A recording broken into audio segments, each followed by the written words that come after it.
from farm to fork, or we could all starve.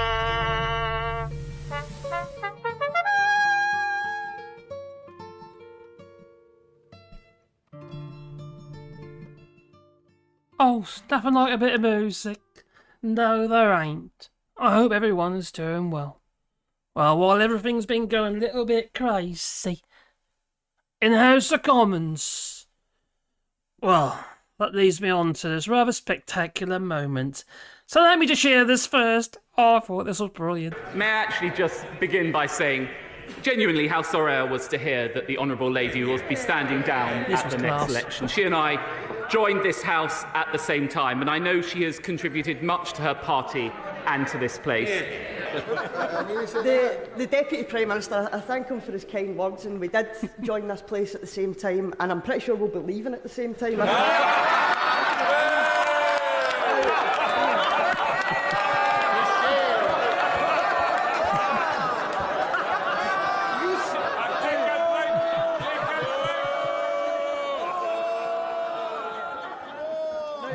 The number one problem that faces the health service across these islands... Mic drop! That it was. I have to admit, that was a moment. That really was a moment. That was brilliant. Sadly, Mary Black is going to be stepping down at the next general election. She is going to be one hell of a loss for the SNP. That she is. So, yeah, I don't know what she's going to be up to. I hope she's going to, do what she wants to do, I suppose. She does say that the atmosphere, not just the atmosphere, but the environment is toxic in Parliament. That's one of the reasons she gave. So I just wish her the best of luck for the future. And quite frankly, she was one hell of an asset. There aren't many Mari Blacks out there, is there? There really isn't. Absolutely brilliant woman. So, while all this was going on in Parliament, and everything else has been going on, and the fact that Rishi Sunak can't be bothered to turn up to PMQs anymore, and he was being criticised, not just criticised, he was taken down by Chris Bryant, he's MP for Rhondda, Labour, and he pretty much drew him over the coals, he did. Oh, Rishi Sunak, and he deserved it. There's no excuse, it's just Rishi Sunak running away. That it is. Anyway, it did pave the way for that rather spectacular moment between Mari Black and Oliver Dowden. Even he was in chuckles. That was just class. It really was class. Now, I have to admit, I was not, how to put it, looking forward to it. Because it's been a bit crap in it, let's be honest. Absolute rubbish is the question time. Oh, that as well. Oh, that's another bunch of stooges, isn't it? Yeah, PMQs. And it's been rather embarrassing, I think, in many ways. People watching in from around the world and seeing what's going on in Parliament, the mother of all parliaments, apparently. We have this bunch of, well, what can you say? Or those in government, anyway. And some of the Labour aren't much better, if I'm absolutely honest about what choice we got. Got to get them out. Now, there are rumours at the moment that there's a possibility... Got a squeaky chair. There's a possibility... Well, not a possibility. There's rumours that... Well... That there could be a general election in October? What's the likelihood of that? I don't know. It's been suggested. There's been talk about it. They're not getting anywhere, are they? But they're going, on the other hand, these Tories, they're going to push for every single flipping bill they can while they can. Some quite scary bills and all. The one to do with Israel and what have you, and you can't shun away from or bar or ban like Israel or any other place. You know what I mean? Or anything, in fact. That's quite concerning. But they'd have opinions anymore. And then we've got the online. This one's really bugs me. This one does. Is the online safety bill. That's mental. It's going to cripple so many industries. Well, they just won't operate in the UK. In its current form, WhatsApp and Signal will be forced to remove their service from it because, Whittaker was saying, the CEO of signal was saying that we can't offer a back door. Can't offer a back door for every Tom, Dick and Harry. Offer a back door to the so-called friendlies. The unfriendlies will find a way to, they pick the lock. And they will get in as well. So it becomes not secure, and privacy is the basis of that system. End-to-end encryption. But no, the government wants to have a back door to get into that.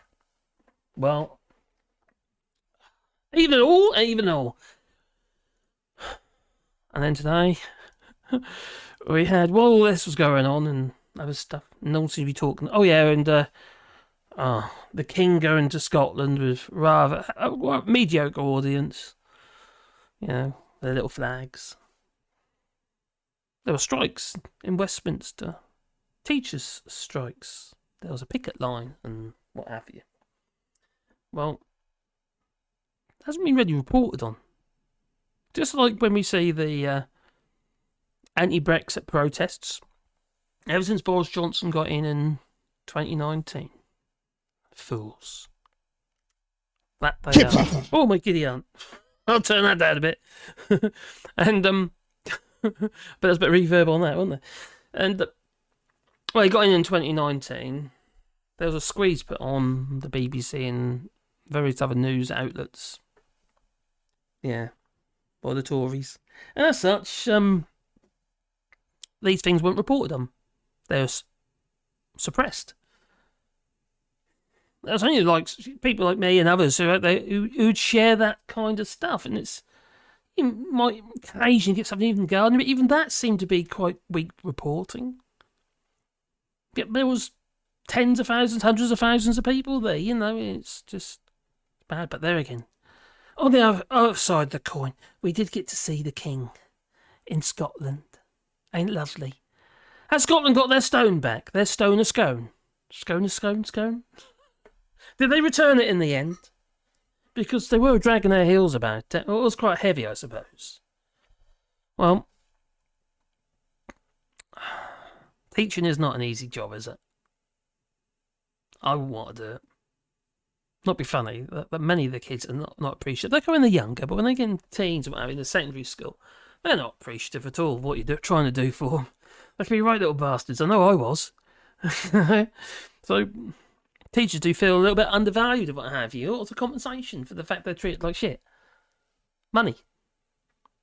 Not just money, obviously, and being treated with respect. Class sizes, for a start. That would make life a darn sight easier if the class sizes weren't the same as, third world countries. I'll give you a little perspective on this. Class sizes, say for instance, in primary schools in France are around 15 children. I know they are here, because my grandchildren go to them. And yet, my grandchildren in the UK, in Norwich, class sizes are around, they're over 30. That's not manageable with one teacher. Sometimes I might get a teacher assistant, but not all the time, because they aren't available, ain't they? We don't have the people. We're not making them anymore, so we've got to import them. But no, we won't import them. What we'll do is we'll get the new Conservatives involved. It's just like the new ERG or something. Get them involved and to put the pressure on, put the old thumb screws on Rishi Sunak, so we don't have any what they call legal immigration.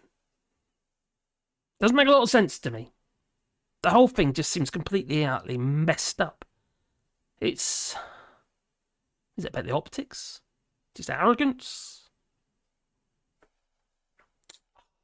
I find it a bit painful, if I'm actually honest, to see what is actually being done to the country. This is just absolutely nuts. It really is. It's absolutely nuts. It's just, how can any country, for that matter, carry on that way? They can't. They can't. Because at the end of the day, these kids are our future, aren't they? They're the ones who are going to be designing the next, evolution of AI, or they'll be probably designing itself, won't it? Developing itself. So how on earth are we going to move forwards with all this going on at the moment? I can't. Don't have a lot of hope, really, do we? So I'll have a little look actually also about how teach not just in the United Kingdom but also abroad, because there's problems abroad as well. I have to admit, where we are in France, there isn't much of an issue. There really isn't. The kids are looked after and what have you. Okay, teaching methods, I would say a little bit less woke, you could say. They don't put up with any shit. They really don't. But there we go, nor do the parents. You know, discipline. Where we are in France, I can't obviously speak for all of France, but for where we are in France and Limousin, the discipline between the children and the parents and what have you, and in the schools is much higher than what.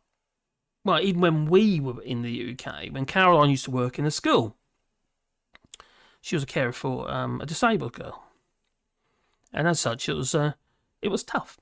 It was tough, and this particular little disabled girl would get funding, and that funding ended up really being stolen, really by the school itself. You could say they had no choice. They had to spread the money between everybody. So she'd get a certain amount of funding for her because she's disabled and needed extra help, what have you. But then that money would be shared amongst the rest of the school.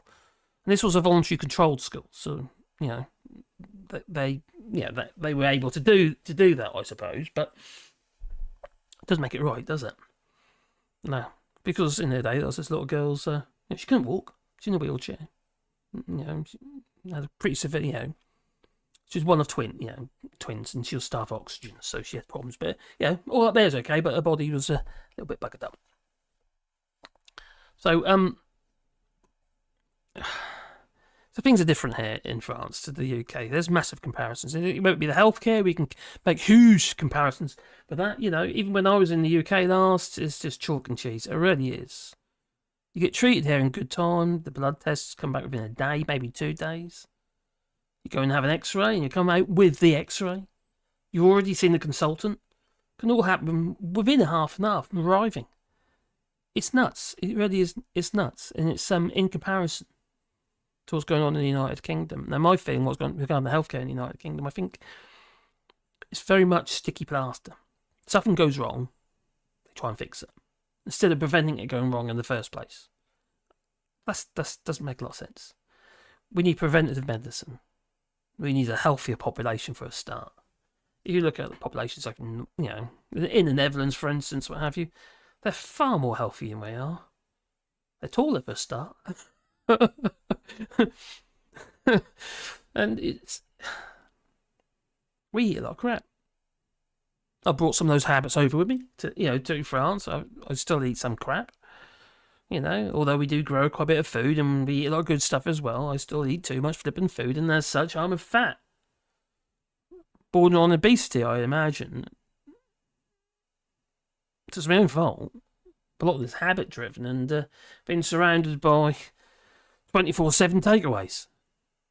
Everywhere you go, there's a takeaway or there's a van on the side of the road. And it was like when I was driving about with my mates, having the trucks and stop for a cuppa, and then you might have a bacon sardi as well. And it's like before you know it, you had 4 meals a day instead of 3, or you might have had 5. Oh, like idiot, and it goes on like that, and you get bigger and bigger and bigger. Okay, when you work and that, you might be burning a lot of it off, but on the whole, it's all fat and sugars and what have you. I'm a bit more clued up, to be fair. I've got no excuses now, to be honest. But it's just how it is, and we kind of mould to our surroundings and to society, and what we deem as being normal now wasn't normal years ago. In the olden day, when everything was cheap, and so was property. It was affordable, unlike now. I mean, the day Mrs. was talking about this on property earlier, before we get into the strikes, and on our little dog walk. And she had a point that when she bought her first house, before we met, she bought the first house for about 20 odd, 17,000.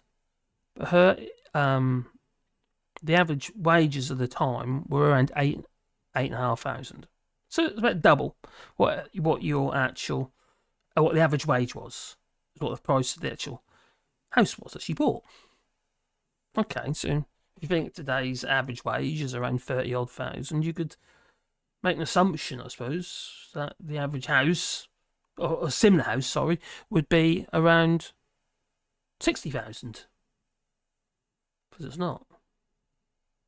Because that house, or actually, the identical house, so it's just come onto the market, which my son's actually been looking at, on Charles Avenue in Forbes St Andrew. And that's come onto the market at 240,000. Was it more than that? No, it's more than that. But anyway, it's a lot, done site more than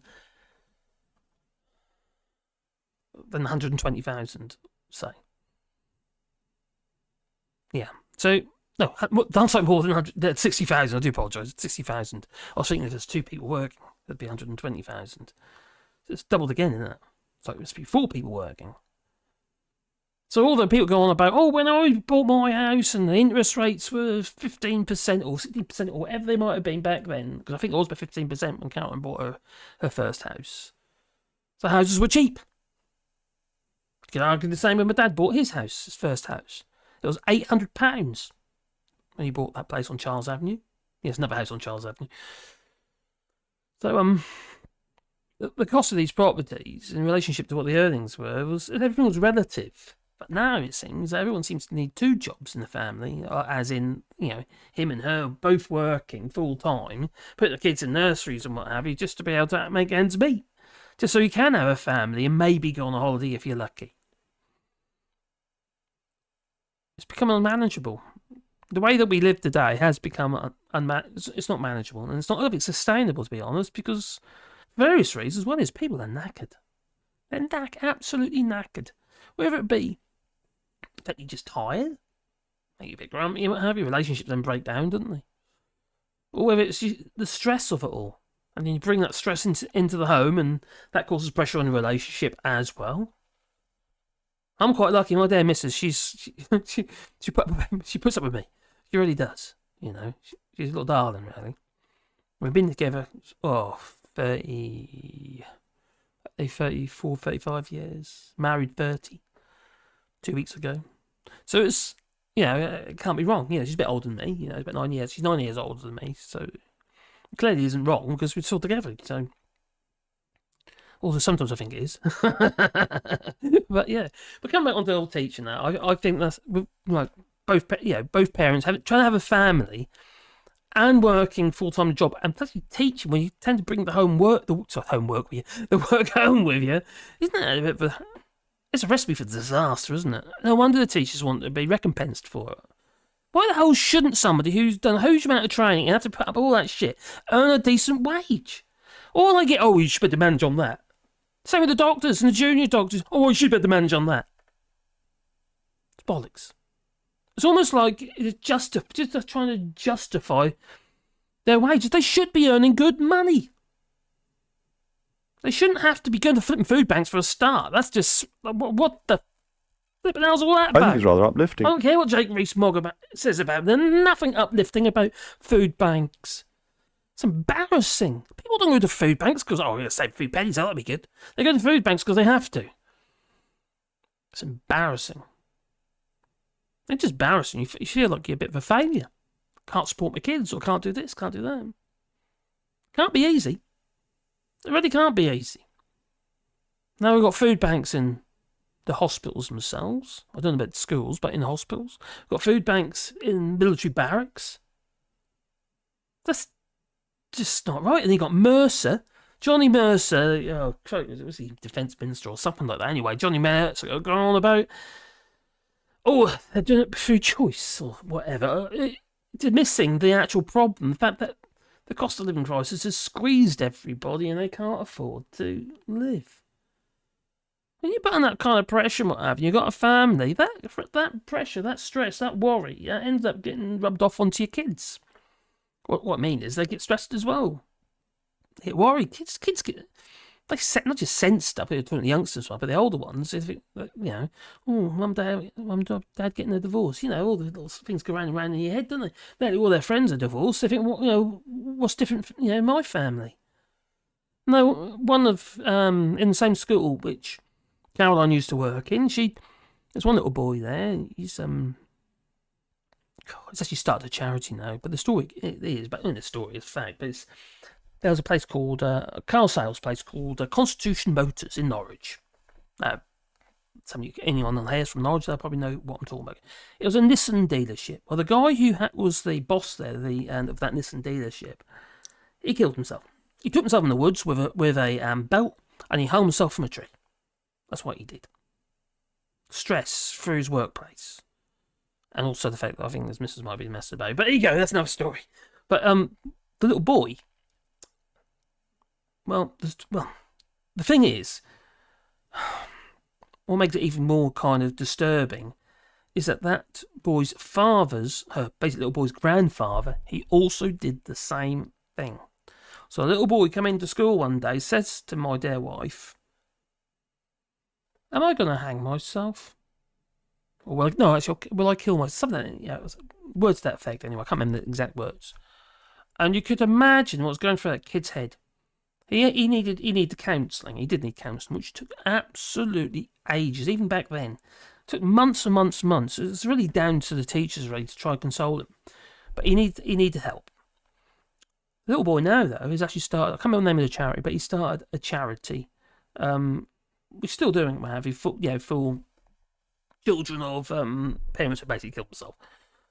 So that's his way of dealing with the situation, isn't it? We talk about mental health, and I know. Can anyone tell me if what's it called? The Snowflake show is on tonight, because I thought that they were going to be doing a show tonight, but I had a look on the channel and I couldn't see anything popping up on there unless they've done it yet. So if you could tell us, speak about quite handy, because I don't want to step on their toes. And but talking about the Snowflake show, Reagan Ali is one of the on the Snowflake show. He's had a bit of stress recently, blaming himself for stuff and what have you. And it's mental health and what have you. It needs to be dealt with, and the best way to deal with it is to talk and to talk to people. And that comes in all in fact, if you look at the pressures on people now, whether you're in the workplace or whether it is the fact you just can't make ends meet, you need to talk. You really need to talk to people. Well, if you're not going to talk to each other, you need to talk to somebody else, just to be able to share it and actually, because I get stressed. I've talked on this channel before about it, and I don't know whether I'm going to carry on and all that sort of stuff. Things don't seem to be going that well, and they're not. The channel isn't doing very well. All of a sudden, the views are gone plummeted again massively, and I can look at that and I think to myself, although I do get a lot of support on the channel, and I do get obviously with the memberships and what have you, and it's absolutely brilliant, and also a Patreon and stuff like that, and people have been absolutely lovely. They really have. And that kind of pushes me along and makes me carry on doing it, even though the views are shit. So it's I do appreciate it. I really do appreciate that, because, like I said, the channel would just die a death. It really would. It just go, because not just necessarily because I want to, because it just brings you down. It brings you down. I don't think I can do this anymore, and that's kind of how it makes you feel sometimes. And so I can understand when things don't go quite right, like for instance for Reagan Elite and what have you, and you start kind of doubting yourself and doubting. You feel it's a bit like, for me, it's a bit of imposter syndrome. So it feels very unnatural for me to actually have a YouTube channel and have your support and what have you. It just feels, whoa, and you think, crikey, people actually, some people, not many, but some people actually, maybe they like what you're doing. And they appreciate it. So, and that's fantastic. Anyway, before I get into my what's it, I put a few things together, but not too much, because obviously I don't want to step on their toes. And we're already what? My God, it's 40 past already. My giddy. So quick look at the chat. Quick look at the chat, because I've kind of ignored you. Yeah, that's not very nice of me, is that? I've got Joa. Hello, Joa. And Skidooita. He's one angry pagan. Oh, he's an angry pagan. Oh, microphone right in front of my face. How rude. And Derek R. Hello, I'm here in Luxembourg. Oh, it's fuel cheap in Luxembourg. And who have I got here? Vincent Brennan. Evening all. And evening all to you too. And Derek R. Sunak sends his butler to read out the 5 pledges. Yeah, most likely. Is it Oliver Dowden by any chance? I'm a bit disappointed actually, Oliver Dowden, because Oliver Dowden was the only person actually that Michel Barnier had anything in his book had anything good to say about any of the Brexit lot. the negotiators, Matthew. He said Oliver Dowden seemed to be a genuine geezer. And now he's Deputy Prime Minister. Was it Rishi Sunak's attempt of integrity? I'll get somebody else's integrity. I'll steal some of theirs because I've got none. Could it be that? Maybe. Oh, Councilman Northern, hi everyone, and Ginger's Draft. Sorry, I'm late. Well, you're not late. It's fine. I started a bit late, to be honest. I came in about 1:45, and I've had to quickly get sorted out and what have you. I just went to walk dogs, you see, and And Perry, the gammon would vote to have 2 of their legs removed if the Tories promised to take one off a foreigner in return. What the? It's kind of a bit like that, isn't it? You know, how much we pay? 170,000 per person to send them to Rwanda, and then it all collapses at this stage because obviously the court said no. The court said no. Good. Oh, it's quite some. Oh, ashamed to be British when I say that. And they see that Bibby Stockholm in its dry dock. I'll be there with my whole sword, drilling holes in the bottom of the flipping thing. Yeah, let it sink in the dry dock. Hello, Duke Vengeance. I hope you're well. It's that Piers Morgan bully. Yeah, it's me. If anyone didn't know already. Apparently I'm a bully. I was bullying Piers Morgan. Yeah, and then I got banned on YouTube for it. What, me? Never. Hello, Steve Gowan. Steve M's. McOwen. Steve McOwen. Oh. Years ago, when I met my girlfriend, who is from Pizan in Czech Republic, she was telling me that she had to go to the doctor for her yearly checkup. She said it was terrible because she had to wait 30 minutes. Oh God, it's so quick here. It really is so quick here in France. It is got to be some of the best. You know, Germany's been good as well, to be fair. And obviously, as I can see, the Czech Republic is pretty good as well. The Czech Republic, I'll tell you what, they're brilliant engineers. I used to have a lawnmower. Yeah, there wasn't any old lawnmower. It was radio controlled. It was a radio controlled slope mower. It was well, they called it a Ransom's Spider. This slope mower. It's an industrial thing, yeah, and it's actually made by the Czech Republic. Or in the Czech Republic. Brilliant machine, except one major flaw with it. If you cut on long grass with this machine, where it's long and dry, the exhaust will set alight to the field. That was not such a good idea. I'm just going to shut my door.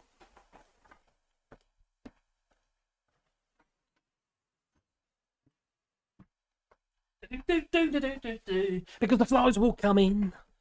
No, because the light in here and getting dark out there. You know how it is. So anyway, we're back in there. Go. What we got? QE Library, hello, my buddy. Oh, did you see that the train unions were right? They want to close all the ticket offices. Yes, I did see that. Yeah. And everyone criticises Mick Lynch because he's like, what's it called now? On Thunderbirds. Oh, that was Piers Morgan again, wasn't it? Piers Morgan was trying to take down. Actually, that was the video I did about Piers Morgan and the. Oh my Gideon! Remember?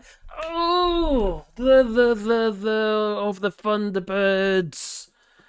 Oh, the hood of the Thunderbirds, and that's the video that I got banned for. About bullying Piers Morgan while Piers Morgan was bullying Mick Lynch, or trying to, but yeah, he wasn't getting very far with Mick Lynch. Even though Mick Lynch is a Brexiter, I have to admit, he's formidable. He really is formidable. Yeah, then number 3. What can they spend money on? Would they rather have more time? That is a valid point. Maybe if they had paid the right money, maybe workers, teachers, for instance, wouldn't need to have 2 people working. Maybe they could look after their kids instead of employing somebody else to do it. So you actually bring your children up. A bit of a bugbear for me, this one is, because I feel that our kids have succeeded because we were there for them. We're doing whenever they needed us. There's always somebody there. Caroline was there, or I was there. I was quite flexible in my work, and Caroline was there as well. 6 kids, you see, so somebody had to look after them. You can't stick with them in nursery; it costs an absolute fortune. And besides, they all been through college and university and what have you, degrees. Even our disabled lad, he's got 2 degrees. So even I've got a degree. So it's just so Totally unrelated to the work I was doing, mind. It's a BA. I got BA in photography. Oh dear. Anyway, living in America. Joe. Oh, living in America. Oh. Laws regard max work hours, minimum pay, and vacation. Well, they are in France. You've got laws like 35-hour working week. Don't mean to say you can't work any more time, but they can't force you to work any more time. In France, says yeah. And Skidoo Whittle, angry pagan person with loads of weird lettering. Lee needs some love. He does. Lee needs some love. What you mean, Lee Corn? Or who? I'm just going to double check on here, on the Snowflake Show. Has that anything showing on there? Because like I said, I don't want to step on their toes. It's not showing any live streams. Did anyone say if Snowflake Show is going live today? Does anybody know? Because it's not on their... It's not on their channel page. So, unless they're just going to go live and randomly. Without planning it. No, I can't see. I don't say they're going live, so maybe they are, maybe they're not. We'll see. Nope. Oh yeah, we'll see. Back on again. And Perry, I'm raising funds for Captain Tom's exotic dancers saw the bar. Oh my god, it looks like there's a possibility, I know, allegedly, possibility that the daughters of Sir Captain Tom, the guy on the Zimmer frame, walking bouncing forwards up the gardens of the home that he's gone though, you know. And he got a knighthood, didn't he? Got a knighthood, you know. The Queen, she looked a bit a bit doddery at the time as well. Looked like he could chop his head off. Yeah, she was a little sword and that. Oh, that was it. Could have been, yeah, could have been it. Crikey. Well, he got his knighthood, and besides, don't forget also, that wasn't his idea to do the GoFundMe and the charity side of things. It was his daughter. So it makes you wonder, doesn't it? It does make you wonder, but you know, it might be totally innocent. But it all depends what's been done with the money. I heard something about swimming pools and stuff like that, and saunas and shit. So it's a bit. It doesn't sound right. So it's pretty dodgy. It's pretty dodgy, especially the amount of money they raised. Millions, I think. A hell of a lot of money, anyway. Mick Lynch should be in politics, like leading the Labour Party. That would be as long as he stopped pushing Brexit. Mick Lynch is a hardcore Brexit. He believes all the crap regarding you can't privatise. So you can't nationalise the railways and stuff. Boo! Get that right way around in a minute. It's not true. End of the day, after stuff here is a bit of a mix. Here in France, a lot of it's mixed. Some is sort of like joint ownership. But yeah, like the EDF, for instance, that was part state owned and part private owned. Private, you know, that was shareholders and stuff. And Macron, in his wisdom, and this was I think, was a brilliant. People won't appreciate it because everyone wants to just knock Macron down all the time. They don't appreciate the things that he did do that actually helped people. You know, electricity here, for instance, was capped at 4% growth. You know, inflation, 4%, not 400, 4%. So you know, regarding electricity, so we didn't. Our basic, we didn't really notice. You know, didn't really notice at all. Oh, electricity is it gone up. So yeah, it's gone up, but a very tiny amount anyway. But 4%. Okay, it's 3.8 or 3.8% actually went up. Anyway, what they done was buy out all the private shares, all the actual shares. So the EDF or UDF is now in state, you know, it's owned by the people now, by the French exchequer. No brainer, really. Although it did originally, it was going to cost 9 billion, but because of inflation and what have it, ended up costing like 11 or 12 billion. You know, all the value of the dollar or whatever it was. Anyway, that was it. They ended up paying more than they had to, but they did it. To me, that was a brilliant idea because in the day, privatisation on really what are state assets makes no blooming sense. Look at the water, Thames Water, for instance, a good prime example. They're now getting fined left, right, and centre on top of the 14 billion in debt that are in. Plus, don't forget, they've been how much, about 60 odd billion in loans that they've been taking out over the years that have been is now added onto that debt. Plus, basically they're taking out loans to pay the shareholders. You could say roundabout way. Just mad. Absolutely mad. So, I was at 90 odd billion. It was 90 odd billion, 60 odd billion, something like that. Since 91, since privatisation, whatever of that, and it's been paid out in shares, in dividends. Then obviously got all the bonuses, huge bonuses. Run into millions. Paid to the CEOs, performance-related bonuses to the actual, in this case regarding Thames Water. You got massive bonus going to, went to, the accounting geezer who basically messed it all up. Nuts. It's his own channel. Oh, okay. Regulator is live on his channel. Oh, okay then. All right. Is he what live now? So I thought he was going on at 10. I don't necessarily, because I thought he was going to be doing a Snowflake show Wednesday. That's supposed to be coming back. That's what he said. He said it earlier this week as well. Let's have a look. I did ask him actually. I asked him if he's going live, but he didn't responded. But they're getting things good, so it's fair enough.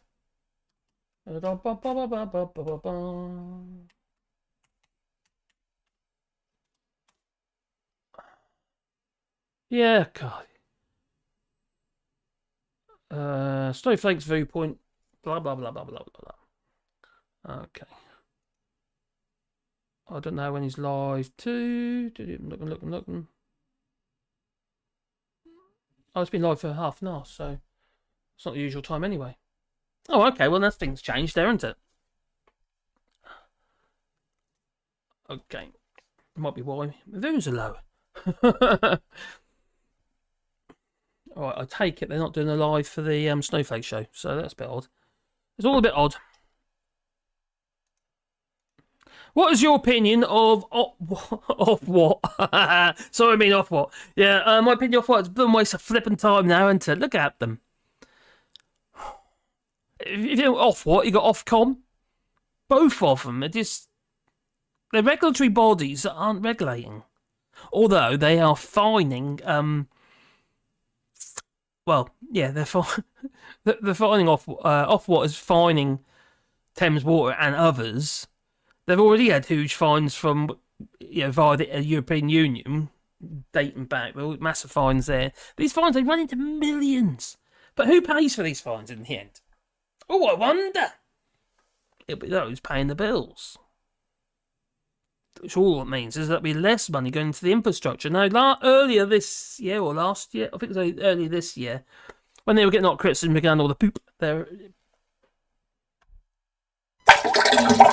the poop that they were pumping into the rivers and seas, getting a huge amount of criticism from Surfers Against Sewage and various other organisations, and Fergal Sharkey, he'll make a song, and he recorded a song, don't he? Anyway, Fergal Sharkey and others, and those who had enough of swimming and shit, basically, coming out brown, and so they decided, well, they made an announcement, say we're going to invest, I think it's about 9 or 10 billion or something in the infrastructure, but they're going to spread that out on the bill payer, basically. The bill payer is going to be paying for it, even though they've already had the money when they should be paying for, and Fergal Sharkey has already... Yeah, he's been kicking off about that and various others. Why the hell should the bill payer be paying for their cock-up? Now, I don't care what they say. It's not the pipework in the towns and cities. That was overbuilt at the time. It's fairly large. It's old. A lot of it's old. That ain't the flipping problem. If the shit is getting in the water, into the sea or the rivers and stuff, it is literally it's usually just nearby because it's right close to the actual sewage pump. No one tells you that. So if they can get it out to sea, they can get the blooming stuff into the sewage plant. The sewage plant is where the investment needs to go. Major investment at the sewage plants. Also, we should be seeing with more communal reed bed systems and stuff like that. If you've got small communes and villages and what have you, use reed bed systems instead of trying to pump it to various places. They use a lot of reed bed systems here. They have the traditional sewage plants here in France, like you would do normally, but the reed bed systems, like where I am here in Orador Severe, that has a reed bed system for the whole commune. Anyone who's on mains drainage goes to the reed bed system. Well, it just makes sense. Just makes perfect sense. Oh, got a bear. Well, I'm rabbiting on, and I haven't even got into it. Hello, Ian. I'll just check this. Ian, Vipec RDI. Hello. Oh, no notification. Didn't think there was. Not because I've been uploading a lot of videos, although I have been restricting notifications on the other ones, but I didn't on this. But never mind. Well, that's why they borrowed so much money to pay the fines. Exactly. Why can't we have night soil compost? That is no. If you don't know me, well, you probably do because you do. I mean, that's me. Yeah, it's Marcus. Okay. But anyway, we here in France, in this place we got here, we ain't got no mains drainage. Now we will be installing at some point a FOSS septic. That's basically an organic system. It's a micro digester. What's it? We haven't done that yet. In fact, all we got in our house are commercial composting toilets. So everything that we produce is reused. We eat our own poo, but not literally. we compost everything. So at first, when we first got the system, I was, no. But now it's just we don't worry about it now. We just get on with it. It doesn't make any difference to us. We don't care. You get desensitized to all this stuff. Now, it's like a lot of the houses, especially the old council house, where they had they had their shit down the bottom of the garden. You know, sometimes it was like an old like a trench, and you got this wooden building, and you literally move the seat that you sit on along the bench, and you have to dig a new one, and you just keep going like that. Now it used to be like that in Salhouse. Where we used to live in Salhouse, that road there, there was no actual, there was no bathrooms. These places were built in the 1930s, not this place, but in Salhouse, and there was no bathrooms, so no toilets, no toilet facilities whatsoever. So they dig a trench in the garden, and but next year they'll be growing potatoes in that. It's just how it was, In the olden days, we all like to share a bit of E. coli, don't we? Oh, it's lovely. These days, they spread it on you. Yeah. They expect you to swim in it. They expect you to,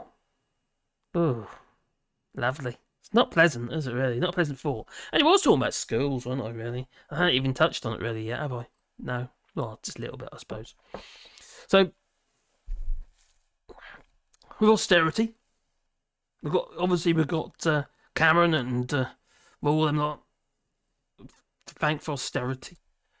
And it led to huge cuts, didn't it? Well, real-time pay cuts, for inflation and what have you. So now they strike, don't they? Because they're demanding fair wages and better treatment, a bit of respect, you could say. It's I suppose like Shakespearean tragedy. Only with more red pens and fewer soliloquies. So, let's start with jolly old England. Because other countries have had trouble. There's been protests in other countries, Hungary and what have you. They've had their fair share. But so where are our beloved teachers? And they do a difficult job. They're gearing up for been strike after strike recently, and they one today down at Westminster. In over quite a few strikes actually over the last decade, to be honest, but more recently there's been, it's all come to a head. 1,000 schools have been set to close, and they have been closing today, leaving poor little old Timmy and Susie to wreak havoc on their unsuspecting parents. Oh, does it mean that maybe some parents weren't able to get to work? That's going to help inflation. And I suppose the sweet sound of chaos. But wait, let's get better according to the Department for Education, over 40,000 odd teachers left the profession last year. But that's obviously added pressure. But can you really blame them? I mean, who wouldn't want to abandon ship? Faced with endless paperwork, bureaucracy, red tape. I wonder where that come from. Yeah, unruly students, and many of them are. And I put that down to discipline. Don't get me wrong, not sort of corporal punishment, hitting with rulers and slippers and stuff, none of that. But, you know, I don't see much problem with a bit of raising your voice occasionally, you know what I mean? I don't see a problem with that at all. And I think the problem comes when the kids start running rings around you. Even the little, you know, the tots, you know, in primary school and stuff like that, you know. They need to be put in a cage anyway. And the constant threat of being, well, buried under a mountain of marking. They take most of the work home with them. They say, oh, you got all this time off in the summer holidays and all that. I mean, no. Class planning takes flippant ages. It's not just the marking, it's class planning. And it's not just the Brits who are feeling the burn. Well, if you're hungry, their teachers, well, they took to the streets like a swarm of angry hornets, demanding higher salaries and urgent reforms. Bravo, my Hungarian comrades. Oh my goodness, Victor Orban. Oh my God. Oh, I can't stand the man. Well, you got to fight a good fight, I suppose, and let your voices be heard. But unfortunately, in the UK, it's getting harder to do. Okay, you have legal strikes through ballot and what have you. But it's a form of protest, and you know what this government's trying to do, or has done with the protest bill. Suppress our voices, our ability to strike, our ability to protest. Suppression. Fascism, maybe? Well, get fired for civil disobedience these days because apparently protesting is a punishable offence by death. Okay, not that, no. It ain't democracy grand. But fear not, my dear friends, for this epidemic of teacher dissatisfaction is spreading like wildfire across Europe. France has had, 4,000 vacancies. Germany is projected to have a shortfall of around 25,000 teachers by 2025. What's happened to all the teachers? Did they all die in the pandemic? I don't think so. I'll tell you what's happened is, well, especially in the United Kingdom, the fact that we're not allowing people in to do the jobs, teachers said, I've had enough, and they're finding other work. And besides, they're getting paid more. So it's a case of musical chairs. There's less people doing the work. Simple as that. Because they're going elsewhere. They've had enough. You can't blame them. No, you can't.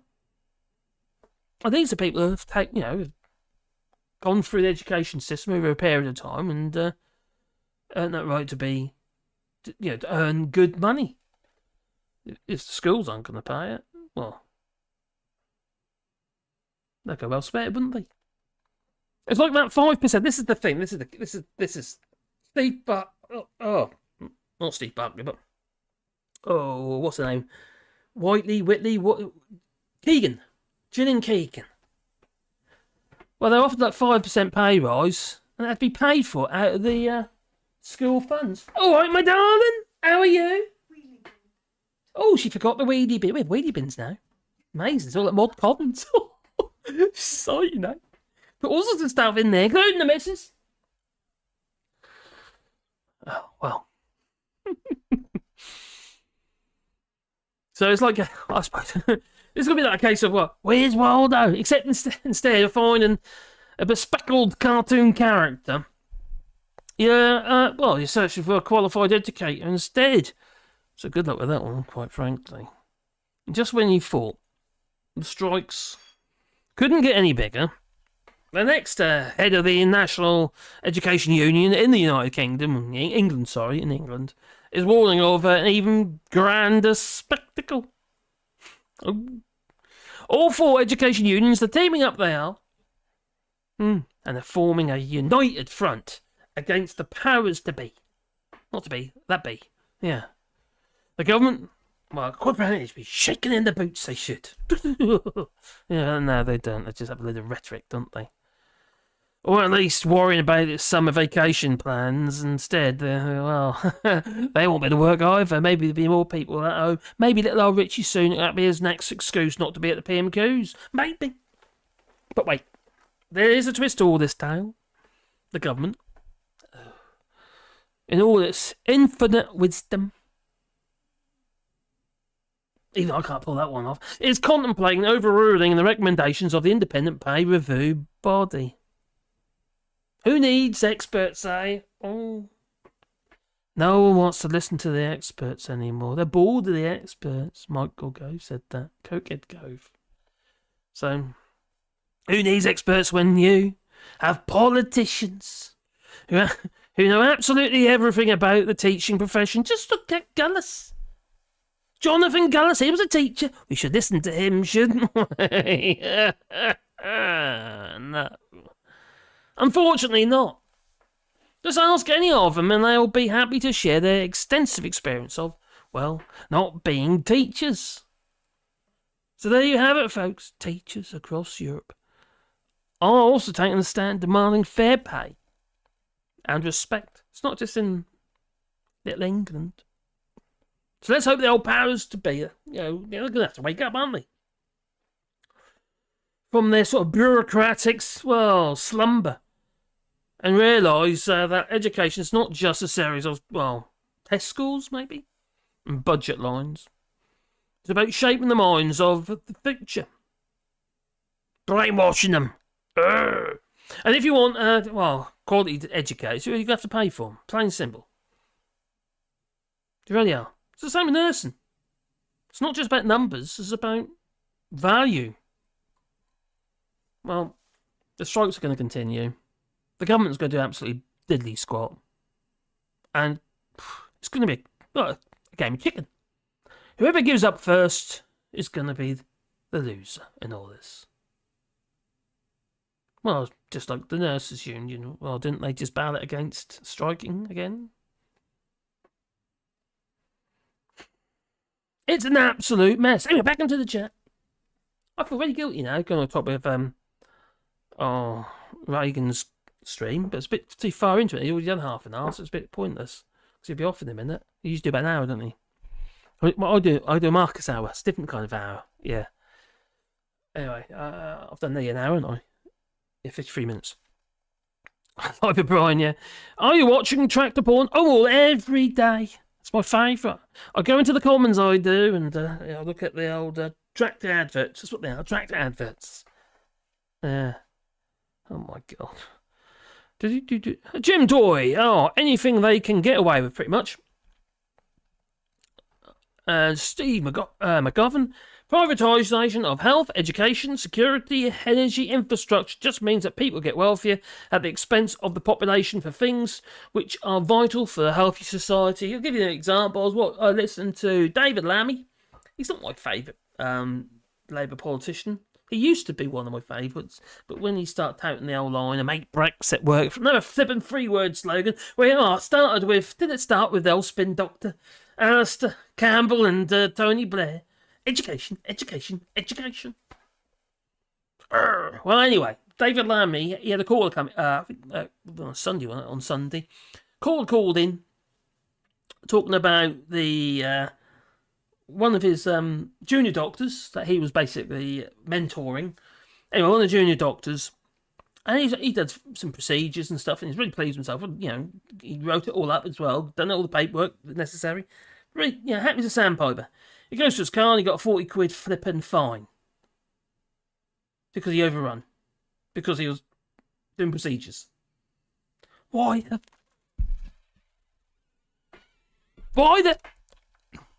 Kipper! Do people who in the workplace have to pay for parking at the workplace? That's just wrong. You're squeezing them in the pocket, then you want to punish them? That's nuts. I'll tell you a little story, actually. At the university hospital, you see. We lost our ticket. We lost our ticket at the car park at the university hospital. Luckily, I had a Nissan Patrol. I just drove over the bank, come down the other side. So much for the barrier. I have to admit, that was quite funny at the time. I was grinning like a Cheshire cat at the time, I really was. That was a big old, what's that, 3-litre, big old butch thing it was, big red one. Metallic red, long wheelbase. Oh, it was quite a few years ago. That was an old L Reg. So, but I love that car. Oh, there again, think about it now. It was totally immoral. Although we did used to tow a trailer with it constantly. So, I suppose that was acceptable. Brilliant motor, though. Brilliant motor. And back in the chat. Let's just speak a little bit bigger so I can... Oh, my eyes... that's better. So, anyway, where are we? 91 Lee's Ofcom. I'm on about... Oh, we are on about Ofcom. Oh. Oh, did anyone see what the clips I put up regarding... John Nicholson, SNP MP, holding up a tablet with the picture of Jacob Rees-Mogg, and his happy fish. They're now British fish, and they're better and happier fish for it. Apparently, they was holding this up with Johnson to show the picture of Jacob Rees-Mogg. Just said, this is a news programme because he's talking to the camera. He goes, it's just... And the Ofcom, especially, oh my God, especially one of them, the first one he's talking to, she's like, rolling the eyes and stuff. Oh, God, really? Nothing like they've been drawn over the coals. I have to admit that was a class moment. But Ofcom, they're just stooges, just Tory stooges, aren't they? Who's in charge of that now? Oh, I wonder. Well, imagine if we find bank robbers 1% of the value stolen as punishment. Some would say they'd just leave the UK, but they won't. Of course they won't. Because there's money in the UK. Just like the fact that after the actual housing, the crash, financial crash in 2008, bankers didn't disappear, did they? No. They looked at how they could make more money. So the idea that, what's it called? Something T, QT, or anyway, Rishi Sunak wants to get rid of the insurance reform stuff. It basically means you've got to have enough money to be able to fund debt. So if something goes wrong, you've got to have enough money to be able to fund the debt. Well, Rishi Sunak wants to get rid of those rules, and it's the one thing that could have prevented the housing crash, because it was brought in after the housing crash, and now he wants to get rid of it. Because bringing all these billions of pounds of investment, the same thing will happen again. Every time it's rinse and repeat regarding greed. Greed in the financial sector. Greed in certain individuals, especially in the Tory part, because, Drax and all them, they're all involved. And needless to say, we have the same old situation. How much money can we squeeze as quick as we possibly can squeeze it out? And then we have a crash. Same old thing. Back in the late 80s. And in 2008 as well. Every time we grow too fast, and then it crashes. And it's, do you know what? I think I'd put money on this, but we're going to be seeing another housing crash in the next couple of years. I can just see it now. I did a video earlier about it actually, and everything that's happening now has happened before. Just rinse and repeat, rinse and repeat. It's like we never ever learn, because greed always takes over. It's too tempting. It's too tempting. So, at the end of the day, you've got to give these people like Michelle Moan their lovely new yachts and stuff, 10 million quid yachts, wasted money. Look how much money is wasted in the pandemic. Look at our national debt. It's on par with the GDP. What makes it even worse is we might have a GDP, but the profit margins in that GDP is turnover. It's not net. And many companies, they're not making any money. You got Brewdog. You heard Brewdog? Oh, I do like a good Brewdog. Well, they're struggling because of Brexit. They're saying that Brexit's it's put them into 24 million in debt. It's just nuts. The whole thing is just crazy. Those who talk the sense just get shouted down all the time. Oh, you're shouting down the UK. You just got to have 3 unicorns. For every unicorns and you'll be absolutely fine. But you will. It's madness. The whole thing is madness. The whole thing... Okay, if you have a gas regulator, the whole point of gas regulator is to regulate the gas so it's the same all the time. But no, we don't have that. We have regulators, but they're all corrupt. If you're talking about Ofcom and Ofwat, all the flipping regulators are all flipping corrupt. Because they're too influenced. There's too much pressure put on them by governments when they're not really independent. So all we get is this. Again, instead of that, you get peaks and troughs, peaks and troughs. Someone had a bloody heart attack. It's painful to watch because it's so obvious. It's so obvious. And it's all about greed. All about greed. Everything is... Pretty much any political, any economic system could work, including capitalism, if it wasn't for greed. It's just greed. But the problem is you're always going to get greedy people, aren't you? You're always going to get those who want more. Look at Putin. You know? Making my country great again. Or bigger. Oh my god, what about the flippin' Oh, just take that, my doggy. Ellie's out there now. Oh, the Pandora, what are you doing there? You going to mummy? There you go. Poor little thing, sitting out there on her own like that. Not bad that, you deserve a treat. Let you know. Have I only got you? Oh, no, I've got a Wally down there as well. Look at that. Oh, can you see her? Oh. He's not making much effort. Oh, I have to put over there. We'll do that. Hey, I did that. No. She's a lazy girl. Oh, there she is. Little Wally's looking at me. There, boy. Can you see it? Oh, you can see it. He's alright. I don't want to pester him too much at the minute because he had a fit today, an epileptic fit today. So he's yeah, he's alright now. So get rid of that. Get rid of that. Get rid of that. So what has been happening then? Right, there has been strikes. So let's bring it up here. Let's share this with you. So unprepared I am. There's no point me clicking off for Reagan. It's going to be off any minute anyway. I didn't realise he's going live. I was keeping an eye on Snowflake show because it was supposed to be a Snowflake show today. But obviously decided not to have one for some reason. Unless they are, let me double check.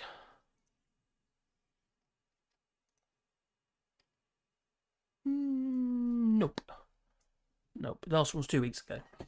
So, oh, sorry, Reagan. Right.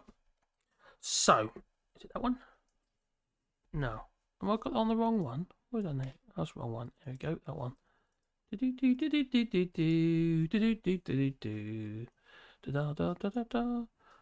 Oh yeah, YouTube's been a right pain with me at the moment. It really hates me.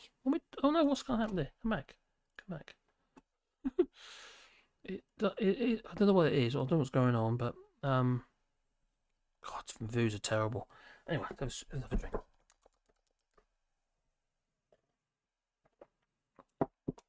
Right, okay. Oh! Is that all the way in? Oh my goodness, that's too big. Way too big. So let's bring it down a bit. There we go. Right, so strikes. So United Front of Teachers launched the biggest strikes in a decade. Well, they've been striking today, so the biggest strikes in a decade from September as part of the United Front. Basically, they're all going to be striking together, like I was saying earlier. And Sunak and other ministers are considering overruling the public sector pay reviews if they deem them to be unaffordable and inflationary. This is bollocks. This inflationary bit is absolute bollocks. Public sector pay is not inflationary. That's ridiculous. Absolutely ridiculous. I keep spouting that line. It's just an excuse not to pay them a decent wage. We're going to cut their money even more. Oh, they already are, because obviously inflation. So we have the Prime Minister now advising that he's going to amend the pay review body awards of 2.5 million workers, not just teachers, but also soldiers, prison workers, and other public servants, which will probably include my son. Now, my son is a museum curator, and he hasn't had a pay. His money's gone up because he's worked his way up the ladder, but the pay for his job that he does has not actually gone up ever since he started the job, which is years now. He must have been there 8 years now. So, must be 8 years, maybe 10 years. Only a long while. So, and that's a big problem for us, says the union. And they say, as a union and as a profession, because pay is a key issue in recruitment and retention. So this is a major issue, retention. They can't hold on to people because people don't feel valued. The workers don't feel valued. Would you feel valued? Because I'm sure I wouldn't. The fact is that we can't recruit and retain teachers. And pay is one of the reasons why that is happening. It's understandable. No one's going to want to do that, are they? You know, why would they? Now, back into the chat for a second. Is Orc here? I don't know, I haven't seen him. Great Library says, left field question. Is Guernsey a part of the NHS or French health system? That's a... Ooh. I actually don't know, but I'll tell you something about Guernsey and the Channel Islands. There's other shit happening. Now, you might know this. Back in, I think it was May, I can remember now, May or April this year. I think I did a video about it. I'm pretty certain I did, actually. Because Guernsey was struggling to get tourism in, because a lot of the tourism was coming from France, and since, obviously, Brexit... Kipper. Yeah, since Brexit, individuals coming from France to Guernsey and Jersey, what have you, had to have a passport. Not just their ID cards, which they've obviously been managing with, used to use before, like they used to be able to go to the UK, just with their ID cards, not necessarily passports. Now, people aren't going to Guernsey or Jersey because they're not going to be paying. For a family, especially for a family, you've got passports, and you've got to get passports for everybody. It gets very expensive. It's okay if you've already got passports, but many of the people here in France and other countries in the EU, a lot of people don't have passports because they don't need to necessarily. So that's really cut off Guernsey and Jersey, and the Channel Islands, basically, from the mainland. Okay, so what happened? They negotiated a deal. So they could actually travel from France and wherever to the Channel Islands without a passport, using their ID cards. Now, you might have heard about the ETIAS, which keeps, with biometrics, where they're going to take your fingerprints and a rectal scan, and also the UK's version, which is the ETA. Okay, fine. It renders that deal that was negotiated earlier this year null and void. So back to square one again. So it becomes almost impossible because of the biometrics and the system in general. Because it's not going to be used for citizens in the EU, is it?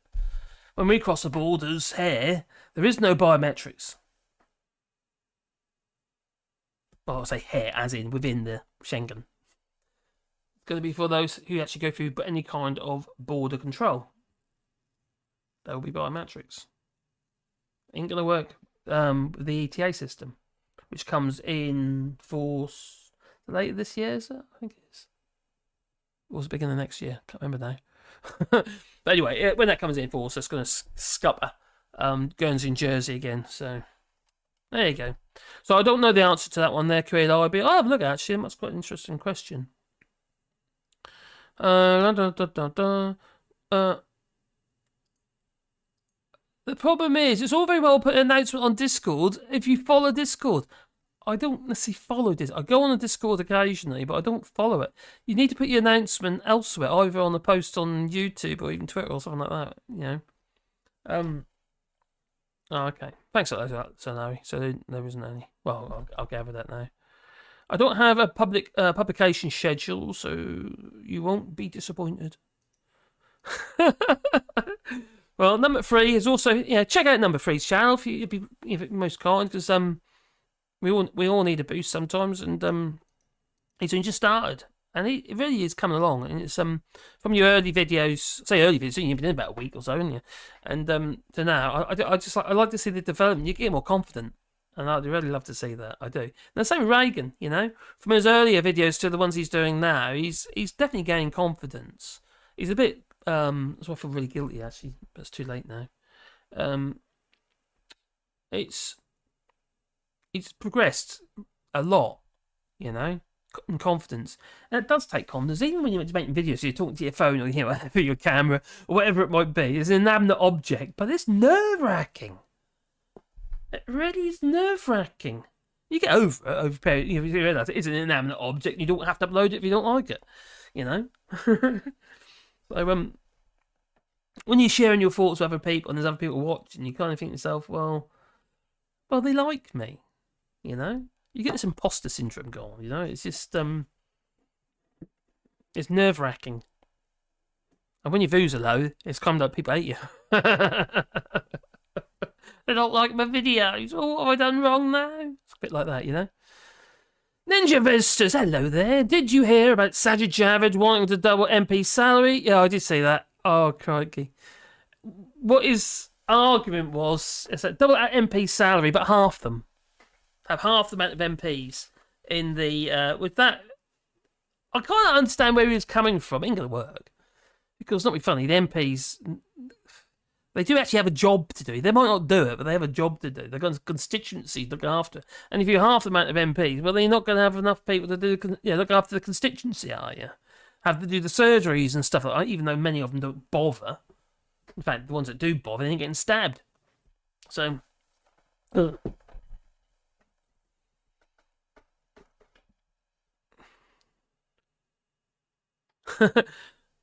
So, number 3 says, that really put me off for months. Yeah, I know, because you did mention before, you have hinted about doing the channel for ages. But sort of talking and ranting to yourself. You just got to talk and rant to everybody else. And it'll evolve, and you will evolve, and you'll develop. And whether it be your technical skills, whether it be your communication skills. Limerick time, please! I can see that. Gotta have limericks. We've got Top Smoke here with his limericks. Oh, please. You write him, I'll say him. Well, yeah, you just got to keep pushing. And it's like Reagan and what have you. Just, you know, he's been struggling recently because he's basically kicked himself. For no, well, I suppose he's got reason to, but not. He can't keep kicking himself over it. He's just got to. It's easier said than done, mind. You know, but. It can be hard, you know, if you blame yourself for something that you've said or done and you kind of really regret it, it is difficult, you know, and some people find it hard, you know. So, I do feel guilty that I streamed over the top of them. I didn't know, you see. I didn't get no notifications for his stream. People don't get notifications for mine either. But also, I looked on Twitter and there's nothing on Twitter. The thing about the Reagan, he's got two accounts on Twitter as well, which is a bit confusing when you do a search for him or look in the Twitter feed until you realise that it's like 3 months dated the last tweet or something. He said, you do that enough already, says number 3. Oh, as Mithral said. Mithral. One angry pagan. I am hoping to do my best test in time for autumn. And you're still down in the West Country. Oh, they can have a bit of a meet. Oh, it sounds like fun. Are we all invited? Oh, Kebede says it's been a lovely day in Northern Holland today. I'll tell you, it's been a wet day here in France. It's been a sort of drizzly rain all day. I kind of, you know what I like to do? It's drizzly rain. Take my shirt off and run naked. Well, not literally, you know, shorts on, but, you know. I just like the feel of the rain. As long as it's not pelting down. It's refreshing. It is. There's no one can see me around here. You see, I'm in the valley. Unless they like bend round corners, they're not going to see my bits. In the past, the government gave money for pay rises. Nowadays, it comes out of the organisations a normal day working budgets. Yes, it's been happening with. I mentioned earlier, didn't the 5% pay rises going to be taken out of the actual schools budgets.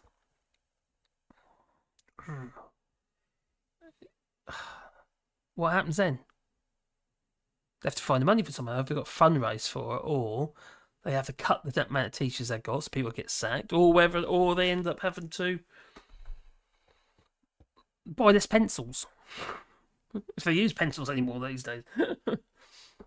That's not helpful, is it? Schools are stopping trips to the UK. It's easier to go to the US. I can't believe it.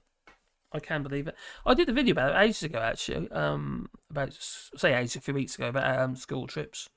Did I actually post it? I can't remember. And it was, it's loads of stories like that where they're not bothering going to the UK. It's just hassle. So you've got to get the parents to get the passports, and if parents haven't got the money to pay for the passport, or they won't pay for that, they just don't go on school trips and they get cancelled. There's no point. It just, it doesn't help the UK, does it? It doesn't exactly put us on the map. I said, it does put us on the map. There's people pointing finger and laughing at us. Oh, Steve Beckoven says ETS in early 2024, but with a 6-month grace period. Yeah, I read that. They're not going to enforce it fully. So they have it running, but if you haven't, I suppose some places who can't do it. So I think it'll be partly enforced. Well, it'll be partly enforced, partly turned on.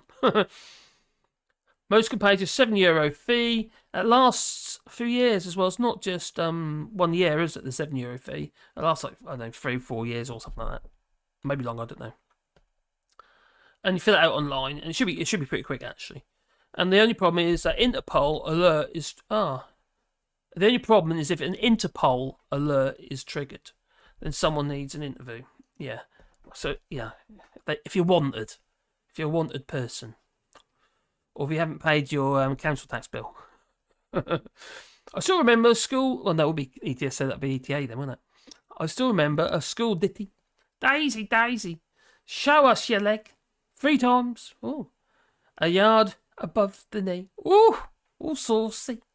Well, Steve McGovern, the Americans now enter quickly and without much hassle, but you're right, some are a little quick to break down. They're I don't know if it still is, but you used to have like a little piece of paper you used to have to fill in, put cross a few crosses out. Are you a terrorist? No. No, stuff like that. You know how it goes. What? So no, please don't show El Frago's striptease again. Now you've said it, I'm going to have to do it, don't you? Is that why you've said it? Because you want to see it? Oh, saucy. Maybe. Not just yet, though. Yeah. Maybe. Mad Monk oh, hello, Mad Monk. Please like and subscribe and hit notification. See you here, my friend. And don't forget, we also got our memberships as well, which is pretty cool. If you want to be part of the Wally crew and see all these little Wally dogs in the thingy, that's because the people on the Wally crew, you see. Yeah, some of them will get stars soon. They have a star. Oh, get a star. Oh, I get sticky star as well. I'm not Joe. I'm not a security guard. I know. I am okay. Duke is getting all angry again. Oh, Duke Vengeance getting angry. Don't get angry, Duke. I'm not a mob enforcer, says Joe. Ooh.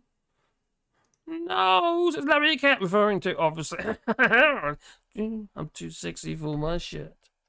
I'm not a number, says number 3. And back up. Oh, we got a limerick. We got a limerick. Okay, let's go. Look at the limerick. Oh, the limerick. Okay. There once was a man who wanted to pay double the wage, but said, no way. They thought it was wrong, and he didn't belong. Now he's just a man with nothing to say. Oh, pretty good, my friend. Are you using ChatGPT by any chance? Write me a limerick. Oh, red alert storm. Oh my giddy aunt, no. Oh, crikey. I hope not. I mean, big hailstones. Not word for lie, the hailstones we get here, they're like that. I mean, seriously. They're huge.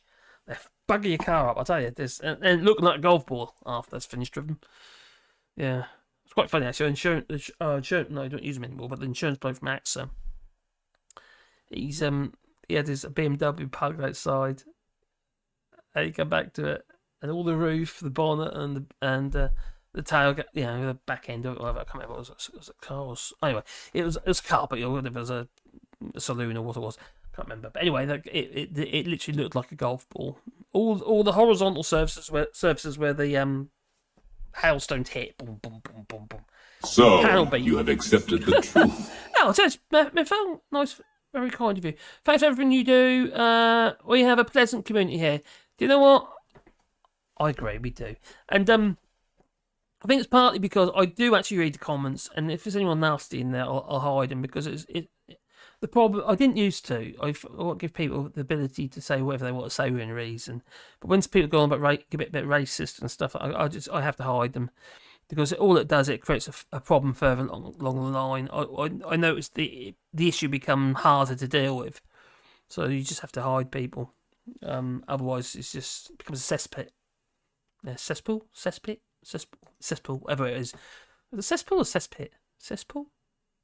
I think it's cesspool, isn't it? Yeah. Anyway, it ends up like Phil Morehouse's unless that's cleaned up now, but it used to be terrible. I don't go on them much, to be fair. I don't go on at all, to be fair. Hello, Ninja Vestus. Allshorts, did you hear about Sajid Javid wanting to... Oh, yeah, I did say it already, didn't I? Yeah. Oh, it's just nuts. Up we go. No question. Oh, cheers for that, Mithril. How dare you, ChatGPT, spit the dog. That's what Top Smoke. He's been supplying the limericks. I do like the limerick. It makes it a bit fun, doesn't it? I do like the limericks. So, oh dear. Anyway, where was I? I want to have a look at why have I got my tax form come up? It's not even due. Where is it? There it is, this one. Right. Strikes. What's time? How long have we done? I'm 23. That's why I'm a bit longer. Okay, this is in the Euro news. Do you know how I know that? 'Cause it says at the top, and you can see it as well. So, England teacher strikes, and how do teachers' salaries compare across Europe? Well, I thought it'd be quite an interesting little take on this. So as teachers in England prepare to hold their biggest strike in a decade, we look at the differences in teachers' salaries across the continent. Teachers are often hailed as heroes that are to be celebrated, but in many countries across Europe, they're feeling, undervalued. Oh, especially in the UK, hence the striking. Well, they're taken to the streets, aren't they? Now, thousands of schools in England are set to close on the 5th and the 7th after the teachers' union basically voted to strike. In obviously today, they've been striking, haven't they? So the biggest industrial action in over a decade. I'll tell you what, I can probably show you the... Oh, hang on, there, that's it. That's what we'll do. I'll show you the actual strikes down... the picket lines, what have you, down in Westminster. Let's bring it up here. There you go. There's a few of them in there. It's just one or two. Yeah, a few more than Donald Trump's inauguration, I would say, probably. Yeah, maybe. So quite a few people were striking down that, and this is July the 5th. Today. Yeah. Oh, dear. It's had 650,000 views. This is where things like Twitter, even though Elon Musk has devalued it by about 30-odd thousand. 30-odd billion. Can't keep getting worms out in a minute. 30-odd billion. What was that? 40-odd billion. 44 billion he paid for, didn't he? And recently it's been valued at about 15 billion. So, he hasn't done much good, has he, really? I don't think so. No. Look at that lot, crikey. So, oh dear.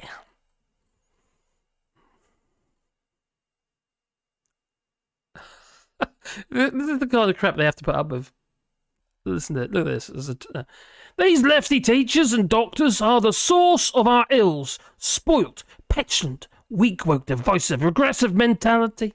Who cares only about themselves, they do, apparently, and what they can get rather than their job, or the kids or patients that rely on them. What? Rely on them. Oh, my giddy aunt. Utterly shameful. And when I speak to good teachers, they say it's not about money. Like the NHS, they get paid well, very well. Well, the problem again is too many people on this island, too many patients in the NHS to manage, and too many kids in the classrooms to manage. I bet she's going to go on about immigration now, isn't she? Add to that a breakdown of the morals and behaviour with increased immigration from non-Western cultures. It's so flippant obvious, wasn't it? I haven't read this, and these people reading like a blooming book, can't you? They had to bring that into it. From non-Western cultures and strong religious views, and also poor areas, a breakdown of parenting and good upbringing, a lack of respect and aspiration in kids. Add to that, in this mad world, teachers no longer can reprimand and demand or fight. Oh my giddy aunt. Can't agree with that bit though. We need to whip the kids into shape, proper, cat nine tails. 30PD would like that. And the teacher has become more about non-science Marxists, like toxic masculinity and anti-British rhetoric and climate hysteria and 100 genders and, oh, God's sake, oh, God. Had enough of her already. God, these people. They're getting paid less now than they did before. About 34% was it for the so-called junior doctors, who aren't juniors, but junior doctors, and they want pay reparation. And I don't blame them. They were asked to, not to take a pay rise, and it went on and on and on and on, and it become permanent. It was a way of degrading their pay. And now the doctors and nurses and teachers, they've had enough. What else shouldn't they? In the day, they're not going to stay in the profession, are they? They're going to bugger off, and we need them. They're going to go elsewhere. If they don't move abroad, and one of the schemes, such as in Australia, who are trying to entice people over to Australia, to down under, with the Kiwis, with the emus and the kangaroos. That's it, kangaroos. And their penis. No, kangaroo penis. Or was it? Oh, God, I get really tongue-tied and confused. Oh dear, I need to lie down. But anyway, it's not going to help us, is it? Because those who can will have a look at the relaxed immigration rules in Australia and say, we're going to go over there. And can you blame them? I know I don't. Well, so it comes as new data from the UK's Department of Education. The DfE shows a record number of teachers in England. Over 40-odd thousand, or 9% of its workforce, left the profession last year. Not very helpful. And it also follows a series of teacher strikes that took place across the United Kingdom in the early part of 2023. In Hungary too, thousands of teachers marched in Budapest last year, calling for higher salaries and urging reforms from the government. Following the strikes in September, around 50-odd teachers have, even been fired for civil disobedience. Well, you do that in Rwanda, you get shot, apparently, after staging walkouts. Now, it is part of the wider picture of malaise in discontent in the education and growing teacher shortage spreading across Europe. In France, there are currently 4,000 vacancies, so that's relatively low. With the latest estimates in Germany suggesting there's a shortfall of around 25,000 teachers. Well, Germany's got some sense. They're opening up they're also loosening their immigration rules and they're enticing people outside of the European Union to take up workplaces because we need people. Germany needs people. France needs people. Everybody needs people. France is a bit busy at the moment, rioting and setting light to tyres and other people's cars. It's pastime, I suppose. Well, the situation is largely due to working conditions, including stagnant wages and being exasperated by the cost of living crisis. It's brought everything to a head, isn't it? Before they're managing and now they're not. So how much are teachers going to be paid how much are teachers paid in Europe, for instance? With countries pay teachers the most and the least. I've got a graph coming up, yeah. And how much have teachers' salaries changed in the last decade? Well, there are significant differences in teachers' salaries right across the European countries because they're sovereign, you see. There's not a dictatorship, no. The European Union dictating how much they got paid to teachers, no. The official annual gross starting salaries in public schools is, lower secondary education range from around 4,233 in Albania to 69,000 76 in Luxembourg. Oh, we've got somebody from Luxembourg here, haven't we? In 2020 to 2021. And according to the country data compiled by the European Commission, the EACIEA, or Eurodice, well, the average pay for teachers across the European Union countries is, well, 25,000 on average. It's a massive, massive difference. Now, you've got countries which obviously pay more taxes, and they do quite well for themselves, what have you, but like, for instance, Luxembourg is the highest at 69,076. Then we've got Switzerland. Then we've got Germany. Okay, these are Euros, remember. And Denmark. Oh, what are teachers at the moment? I think they're about 29,000, aren't they? So you've got pounds, that is, remember. But obviously, UK costs a darn sight more money to live. I don't know about, actually, Switzerland's not cheap. That's something I did notice when I went to Switzerland. When I did the old passes between Switzerland and Italy. You know, Italy was relatively cheap. Going to Switzerland is blooming expensive.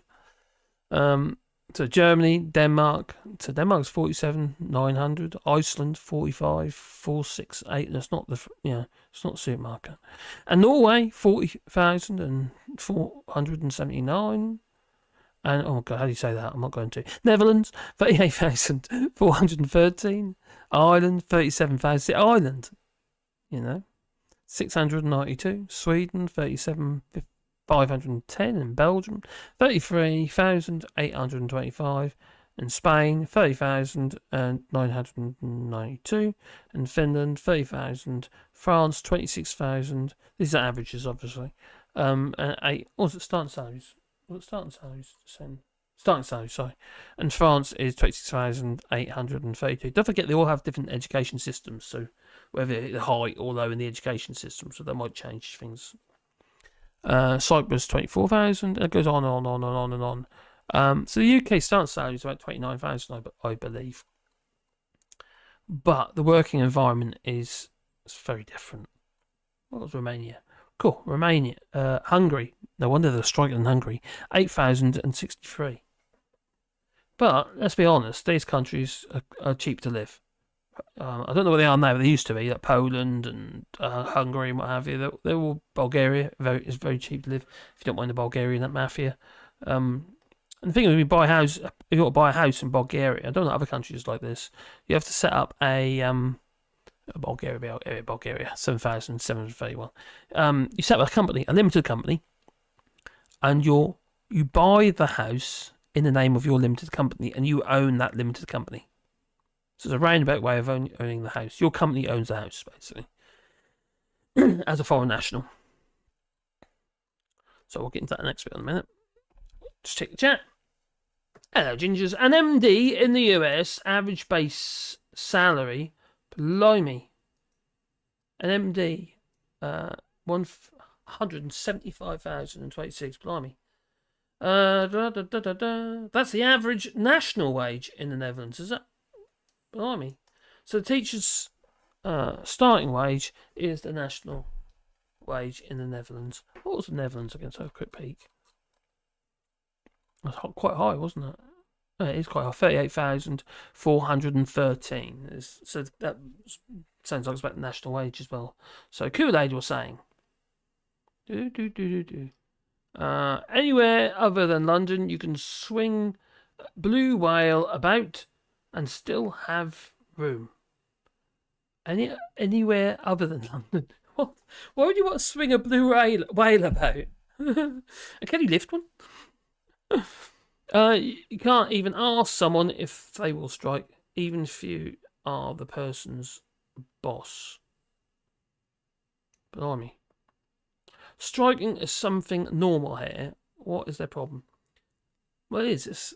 You got to do a ballot in the UK to be able to strike. For it to be a legal strike, you got basically everybody has to basically vote on it. You have to have a majority. It's everyone else's fault. Nothing to do with us people that have been in charge of the country for the 14 effing years. Yep. You're not wrong, Voidbeck. Magic beans! We need some magic beans. Ooh! Up the beanstalk. And one angry pagan says, I'm very worried about is to come. About what? What's that? A rise in global temperature. Oh, crikey, yeah, the heat is about to come. In global temperatures, and we haven't seen 50 to 50 million years. Regional and I think we're done for. That's my feeling. And the reason for that, I feel that is because we're not accepting that. Obviously, even if we do accept it, we're not doing anything about it. We're not doing enough. We need major changes, but nobody's going to do it. So I think we're done for. Well, we'll be right. Well, we might, by the time I'm gone, I'll be a bit crispy. Maybe you won't need to, put on the old incinerator. Maybe just put me out in the sun for a bit, and that'll do the job. But what about my grandchildren? You see, what futures they have in a planet that, quite frankly, can't sustain life. What will happen is people we're going to get civil unrest, massive global civil unrest. You're going to get people from, African countries, hot countries, and they're going to, climate migration. They're going to obviously head to places where it's cooler, and there's going to be massive civil unrest. That's what I see. Huge fights and murder and stuff. War amongst people. That's what I can say. People can do what they need to do to... people who say I'd never do that. When it comes to protecting yourself and your family and what have you, you'll do whatever it takes.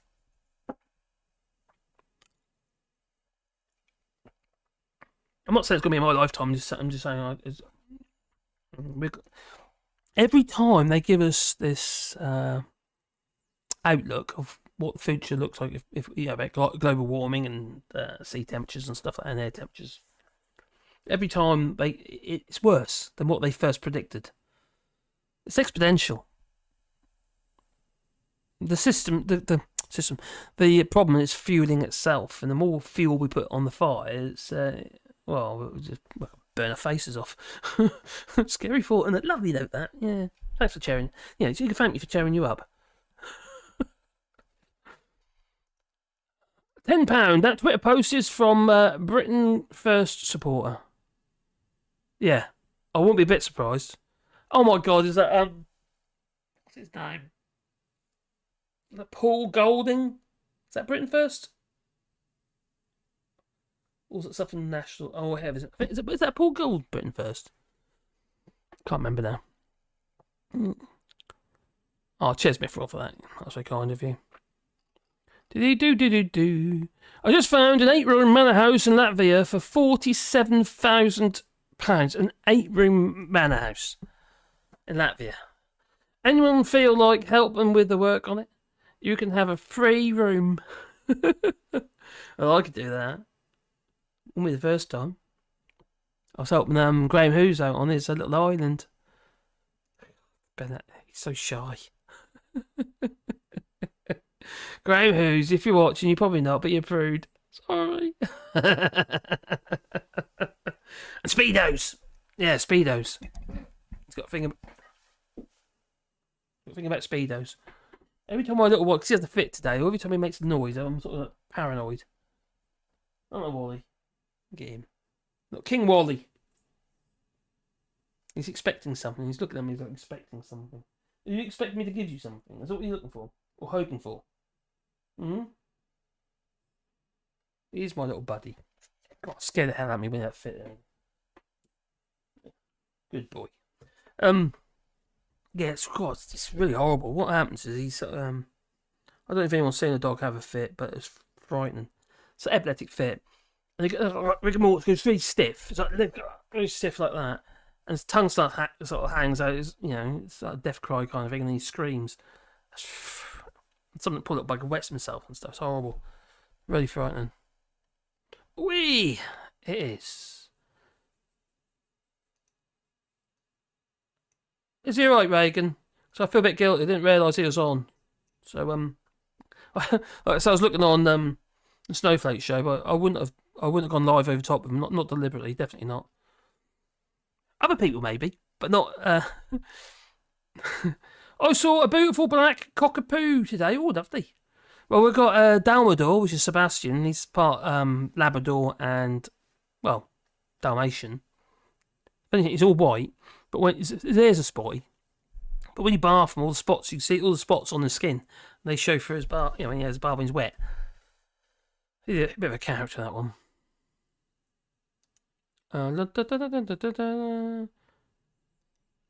Could you start a hippie commune, says to Mithril. He's found this place in Latvia. A hippie commune. I could start a hippie commune here, to be fair. I like a good hippie. It's all about love, isn't it? You know, it's about kind of, you know, treating people decent. Treat people how you expect to be treated yourself, really, you know.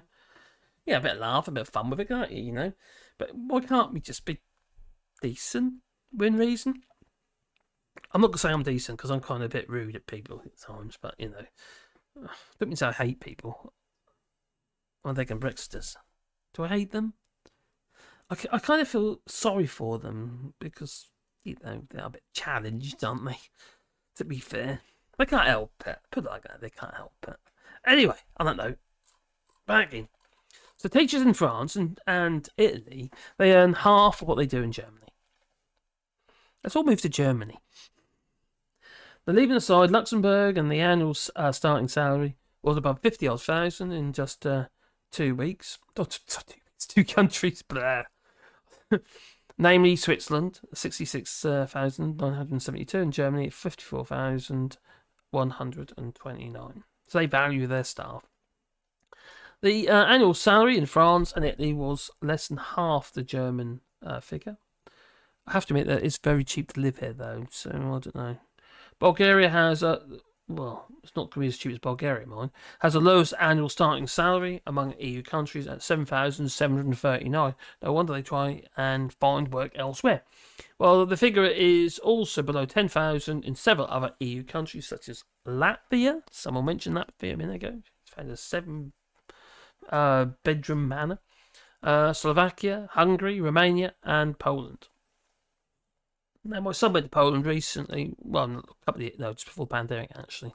He went to visit Poland, and there was about 7 of them. They went to have a meal in a restaurant. 7 of them, they cost, with drinks, it was under €50. It's nuts. I don't know if it is now. I don't know, it was long with that. It was about 6 years ago. What am I talking about? Well, the purchasing power standard, PPS, the purchasing power standard is an artificial currency unit defined by Eurostat, where 1 PPS, purchasing power standard unit, can theoretically buy the same amount of goods and services in each country. Oh, this is when it gets interesting. Looking at salaries in PPS irons out some of the cost living differences between the countries, but there's still wide disparities. Now, teacher salaries seen through this lens ranged from 7,824 PPS in Albania to 50,357 PPS in Germany. So while the annual gross starting salary of a teacher is generally between 20 and 30,000 PPS, it is still below 20 PPS in 10 EU countries: Estonia, Malta, Czechia, and Romania, Greece, Bulgaria, Poland, Hungary, Latvia, and Slovakia, respectively. So, annual gross starting salaries of teachers in purchasing power standard in 2020 to 2021. I've got another graph. Oh, yeah. To Germany, 50-odd thousands. This changes 24,563. Oh, I see. Let's go back down there to Latvia. 12,739. Well, annual gross starting salaries of teachers in purchasing power standards for 2020-2021. So Balkan countries such as Montenegro and North Macedonia, Macedonia, which are outside the EU, have higher teacher salaries in PPS than several EU countries because their cost of living is lower. Surprisingly, Turkey ranks significantly better in PPS than in nominal pay. Nominal salary of 8,330. It's all about amateur everything. Yeah, the cost of living, isn't it? You know, in the UK, the cost of living is horrendous. Pity the UK is not on this list. That'd be quite interesting. While it ranked 28th out of 36 countries in nominal figures, it came 11th in PPS. Turkey, that is. So with that view, Turkey ain't quite so bad, is it? Turkey's inflation is horrendous at the moment, absolutely horrendous. So how do European teachers' salaries compare to minimum wage? So the ratio of teacher salaries to minimum wage shows how much teachers earn compared to the minimum wage in each country. And the ratio is calculated by dividing the gross teacher salary by the gross minimum wage. Now, the ratio is the highest in Germany with 2.8, whereas Poland has the lowest ratio with 1.1. In other words, the starting salary of teachers in Poland is very close to the minimum wage, while teachers starting in German state schools earn nearly 3 times the minimum wage. Now, the average across the 21 EU countries is 1.86, while it is just 1.4 in France and Greece. Army. So then they don't do quite so much. It's all about cost of living relation, like cost of living, and you know, this was obviously back in 2021, I believe. So, 2020 to 2021, and obviously, cost of living has just gone through the roof recently. But there again, it's come down again a bit in the EU on average. For instance, I think around 5% inflation for France at the moment. In most European countries, teachers who start working in state schools also earn, on average, significantly less than the national gross domestic product per capita. Their annual gross statutory starting salary was higher than GDP per capita in just 7 out of 36 countries. And the highest ratio of salary to GDP per capita was recorded in North Macedonia with 1.8, whereas it was the lowest in Ireland with 0.45. Anyway, let's go back into the What's It Do Free. There we go. Oh, who's in the chat? It's all about what you can spend your money on, basically, isn't it? You know, it's all about having a low wage if you know, or having your wages kept down for God knows how long, many years, and going up, being eaten by inflation. You know, and basically it's a pay cut, isn't it? And if the cost of living is high, as it is in the UK, well then obviously it's going to be a bit of a killer. But also, you know, it's, in many ways, I would say the cost of living here in France, for me, is cheap. But then again, we do live partly off the land. We're not dependent on things like water bills and all that sort of stuff. We're not necessarily dependent on the electric bill. You know, we can manage with what we produce. So for us, our cost of living is very low. But when you look at, for instance, our equivalent of council tax, we pay about, under 300 a year on our council tax. Well, if I was in the UK, we'd probably be paying about 200. I think we were paying 170 odd when we were there. We'd be paying over 200 a month anyway on council tax easily, because it's been about £2,000. Yeah, it would have been over 200 a month on council tax. So yeah, so that's one cost we don't have. Yeah, as a regular payment, we haven't got to worry too much about. It's cheap. Also, my car insurance is cheap here. You know, I don't worry about fully comp or anything like that. But I'm driving this next trail 4-wheel drive, which I use tow trailer and stuff like that. I use it for work, having on the land. And my insurance is under 200. Well, actually, it's quite a bit this year. It's 220 euros for the year. So we kind of keep the cost relatively low. But I have to, because I earn enough, you see. You know, there's other stuff I could do, I suppose, but I've been trying to build this up. And it does kind of take over a lot of my time. And as such, you know, I have to sacrifice things. I was wondering about eating the missus. Could I do that? Is that allowed? Have anyone seen that film, The Bad Batch? Bad Batch or Bad Batch? Bad Batch things. Bad Batch. Basically, they eat people, but not all at once. They just take a bit, eat that. Yeah, they keep a person alive as long as possible, basically. Nice, isn't it? Lovely. Joe says we have high taxing in a salary, so this way you soften the tax below, and also everyone receives taxes reimbursements at the end of the fiscal year. Interesting.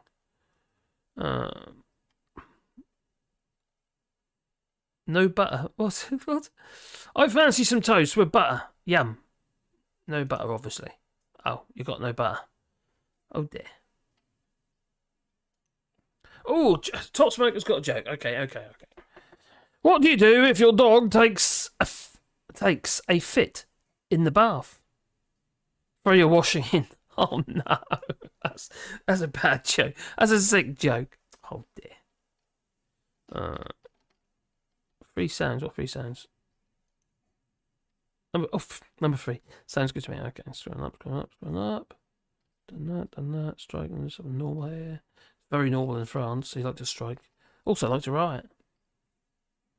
Ripple says, do the French still include third-party insurance on the road tax payment?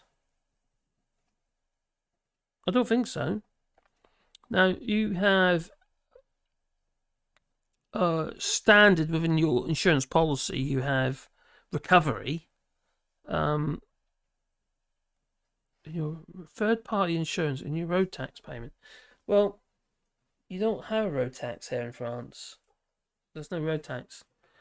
What you do have is whenever you buy a new vehicle, you have to pay a force majeure kind of taxation. And it's based on the environmental impact of your vehicle. But also, if your vehicle's over 10 years old, it's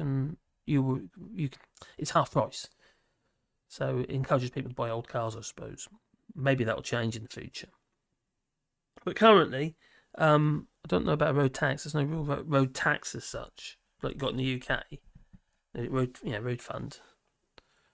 Number 3 says, my car tax was 360. Oh, I used to have an A4. Audi A4. Hope you put the right oil in it. You'll kill the engine otherwise. I'm running it into the ground, but it isn't cheap.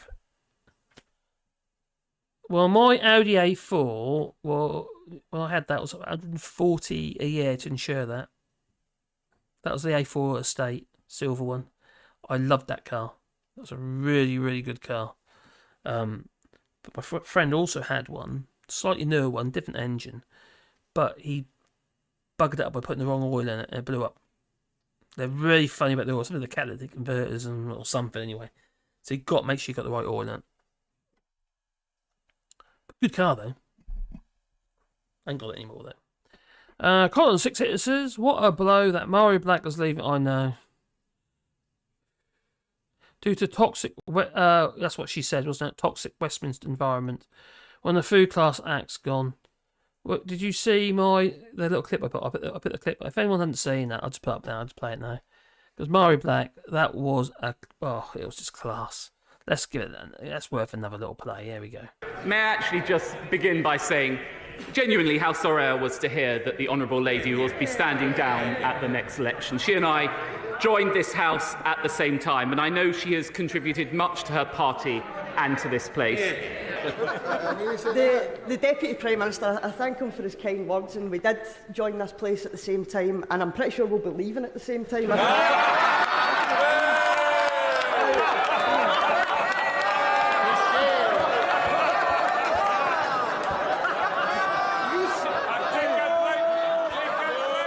What a class act. The number one problem that faces the health service across these aisles... I think she's phenomenal. She's a massive loss. She really is for SNP. Sadly. Number 3 says his A4 has got a solid build, but it's useless in the snow. Well, mine's alright. Well, it was alright in the snow. And we do get snow. You have your winter tyres here, you see, as well. They do like to have your winter tyres. You have 2 sets of wheels. Mithril says, just not a fan of German cars, or bikes for that matter. Oh, I like them both. I like them both.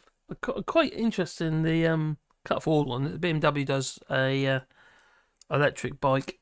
It was quite interesting. Range is really bad, though. So it's no good for the Dean Dorries either. Oh, what jolly japes. At the cheese sniffer himself. Yep. Oliver Dowden. Oh my god. I'm buying an old B-Reg Unimog. Ooh, Mercedes. I live in a ULEZ. Is it on the website? Is a Unimog on the website? A friend of mine used to have. He had 4 of them. Unimogs. They're quite rare. Oh, so they're rare now. They're like a utility vehicle, aren't they? Yeah, but big. Brilliant things. I won't put diesel in it though, mate. I'll tell you. Just electrify it. Okay, 35 years. It's probably changed. I always say, yeah. I think it probably has. Then, when you buy a car here in France now, you have there's a thing called ants. Not little fool me. No, not the ants. Called the ants. No, it's the ants website. And you go on there and you do all your registering your vehicle on there. It's all attached to your taxation and all that sort of stuff as well. It's all quite integrated. Used to be all paperwork. So you get your forms and what have you signed. But this day and age, what you have to do is if you're going to sell a car, you have to go onto the ants website and say you've put it up for sale. So the car's gone up for sale.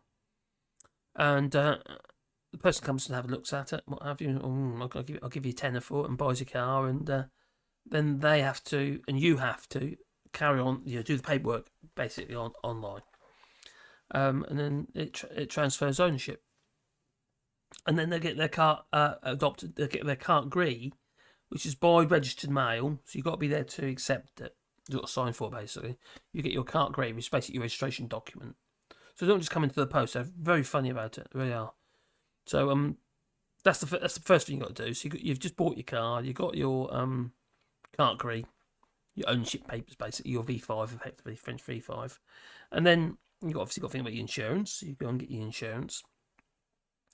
And obviously the vehicle, if you just bought it, the likelihood is it's going to have at least 18 months CT on it. So you've got to have 18 months CT on it when you buy the vehicle. So he said, yeah, so you haven't got that wide, but then you have to get your insurance.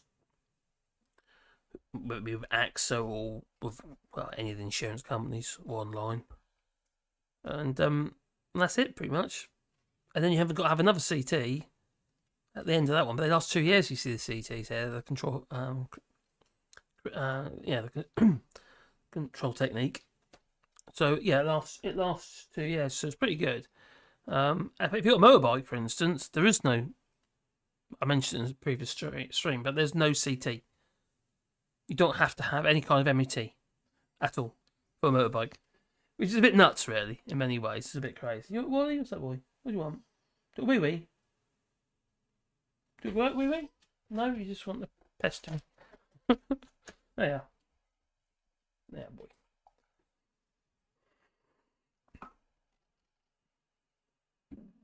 Take care, number 3. I'm going to probably sign off in a minute as well, so I've done 2 hours now. As a Marcus hour. His heir, or Robert, he won't. His area is Tory. Oh, who's that? Not one of these. What did he want? She's brilliant. Yeah, I know. She's brilliant. She's going to be such a sad loss. I always like to see her in the PMQs as well, because she's just, not just today, but she's always on the ball. She really is on the ball. She's a clever girl. She really is. Cheese sniffer. I'm buying an old Unimog. I live in the ULEZ. God knows what the all payment have to be.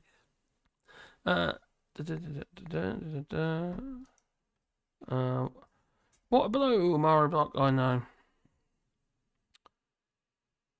I don't know about that. 5-pack. Pastime here. Sorry, not a pastime here anymore. If you don't do it, you're buggered. Kids are popping out complaining about being born now. What? Put me back in. I don't want to get out here.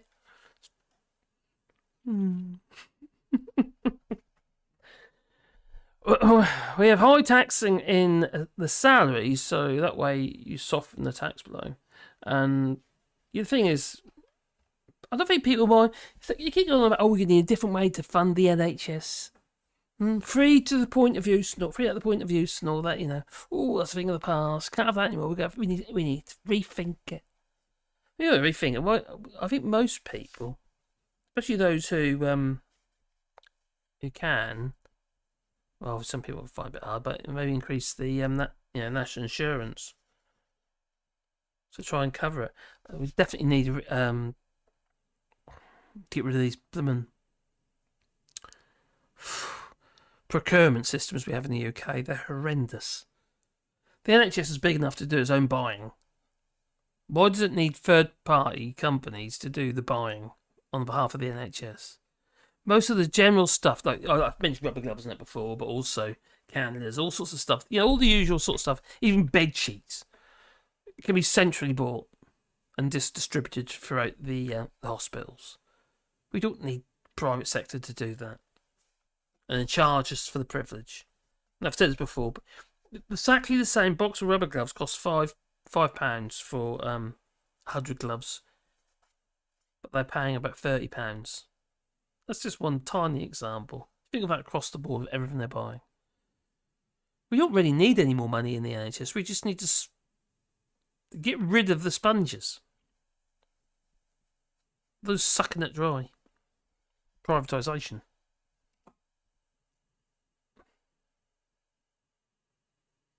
I love mine. It's so fast. What are you talking about now? Oh, Lancia. My integral Lancia has 2 sets of wheels, winter and summer. I don't. I've only got 1 set of wheels because 4 drivers have got big treads anyway. And designed I did on my A4 mind. I designed the wheels and had them made. Wow. Sold the batch in 2010, and the car is 1992 and fully ULEZ with its 400 brake horse racing engine. And that's ULEZ. Oh God. Do they know it's 400 brake horsepower? Or is it still registered as being standard? Oh dear. He won't. His area is Tory. Oh, who's he? Cheese sniffer. Not Van German cars. Done that. Well, didn't you mention the death of the Ford Fiesta? I think I did. I did a video about that, about the Ford Fiesta in the UK. Before the unless things dramatically change regarding car manufacturing in the United Kingdom, there ain't going to be any. Unless there's a big bung for in Sunderland, maybe for Nissan. But as it stands, it's not looking good. Although some I think it was a Korean was it Kia or Tata or one of them is suggesting that they might build batteries. Been there, done that in the UK. But whatever happens, you're still going to need to import the stuff to make the batteries because we don't have those mineral deposits in the UK. And now we've got a situation with China, where China's now retaliating for sanctions against China and also between the United States and China, but also the UK as well. Which they're saying is they're going to cap the amount of these critical minerals being exported out of China into these countries or other countries. So we shot ourselves in the foot again. Not very helpful. Oh dear. So I'm getting really tired here. You can probably tell. Anyway, have I done that? Have I done that? I've done that. Done that. Oh, that's getting all too. That's actually getting boring. Lots and lots of figures. Lots of numbers. Oh my God.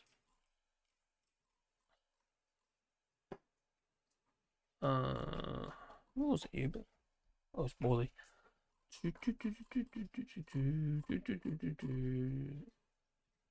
So are teachers satisfied with their salaries? The answer is no, obviously. Oh, there we go. They've got a conclusion. Let's go into the conclusion. There we are. So, according to Teaching and Learning International Survey, TALIS, in 2018, on average, only 26% of teachers in OECD countries and economies participating in TALIS thought their work was valued by the society, and 39% were satisfied with their pay. How much have countries spent on education? Is the UK in that as well or not? Probably not. It's EU27. As percentage of GDP, I would like to know how much the UK spent. That's okay. Let me find that out. I'll just quick search.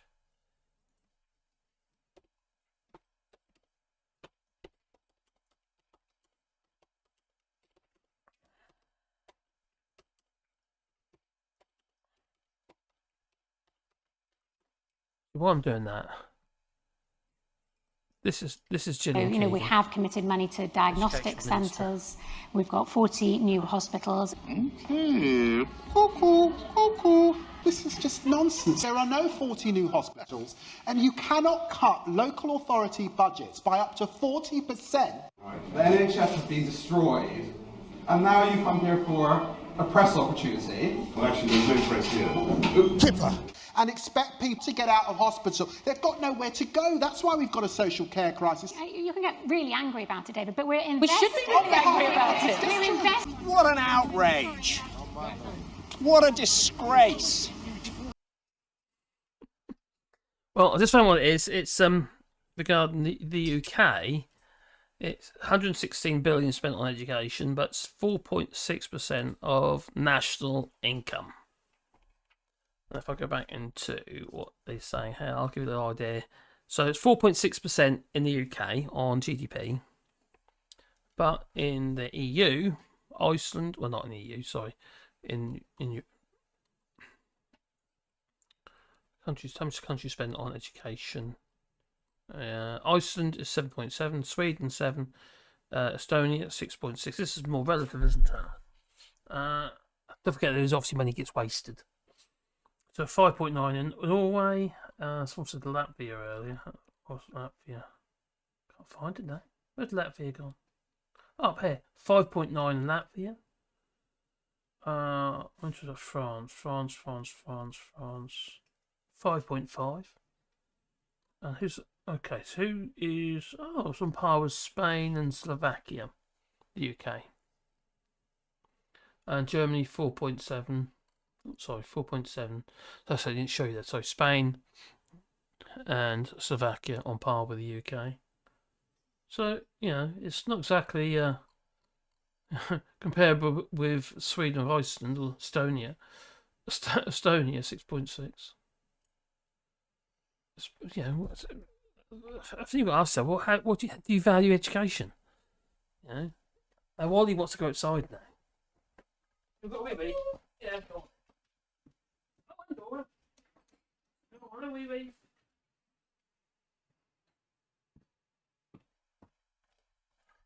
Well, you're just going to pick up the car tyre, then you'll be winding out the door again. Anyway, I'm going to call it. I'm really getting tired now. It's 2 hours, 9 minutes. It's a little bit longer than an hour, and yeah, it's over a mark's an hour anyway. So we're going to check the chat, and then we'll go. I've fallen in love with Lanciers and the Group B 037. Wouldn't mind one of them. I was always a Morris Minor fan, me. I've had several Moggy Minors. My first one was a Moggy van. I put a V4 Corsair engine in that. That was an interesting ride.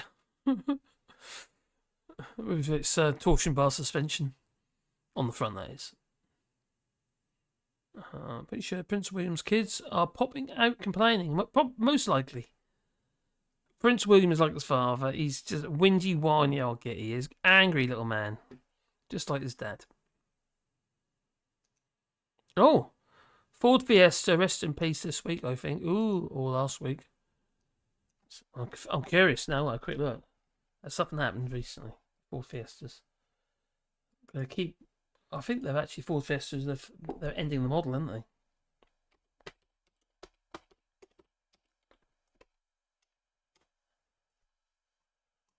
Sounds like an ice cream, doesn't it? A Fiesta.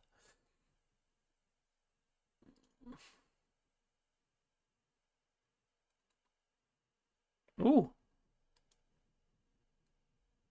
Crikey. The Ford Fiesta is only days away from being killed off in Europe.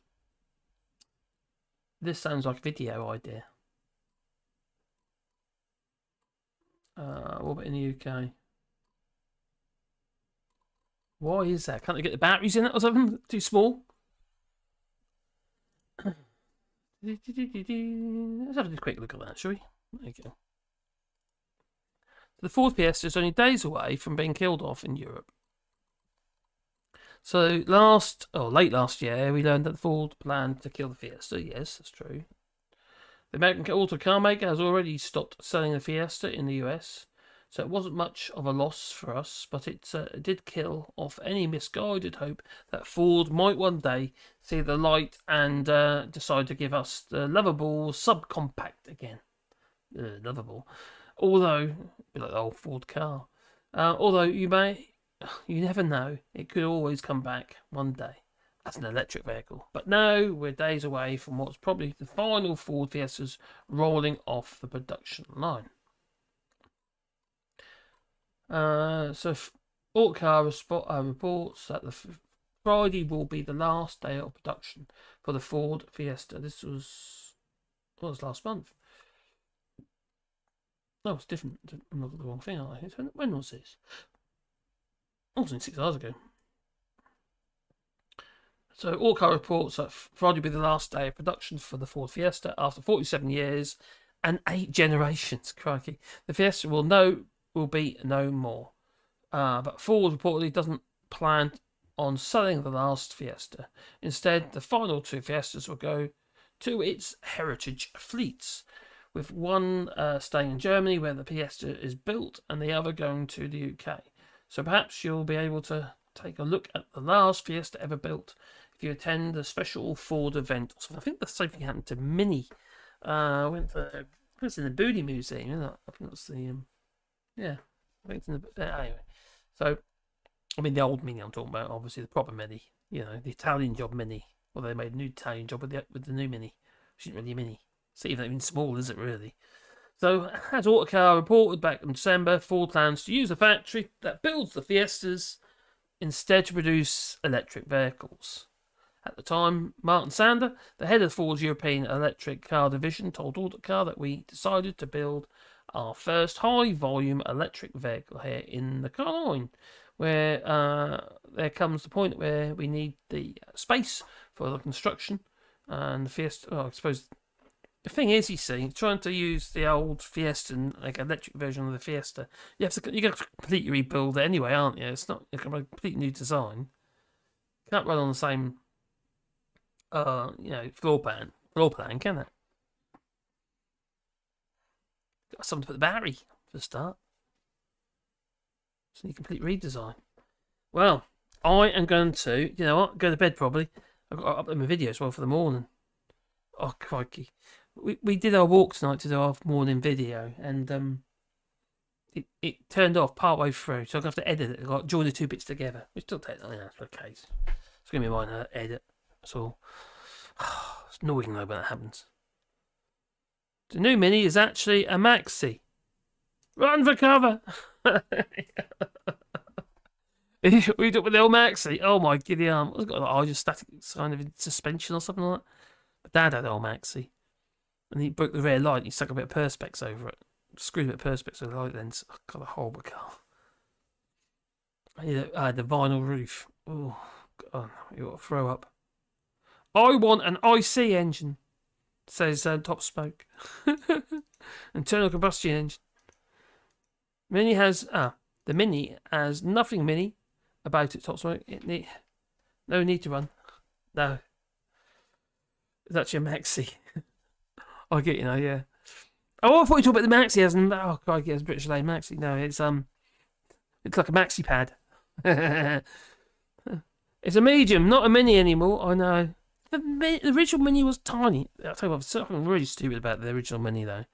The battery was under the rear, in the boot, under the floor. So you loaded the shotgun up, freezing flipping cold, so the battery's not very efficient, and you can't start the engine, and you got to get the car jump started. You got to take it all flipping shotgun out. Although it's a tiny boots, I suppose there's not a lot of shopping. Actually, the same with the little Bedford vans, or the super carry type vans.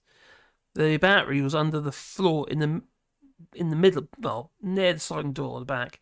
But it's actually under your loading. So you're loading your van up, you need to jump the battery, you got all your load in there. Silly.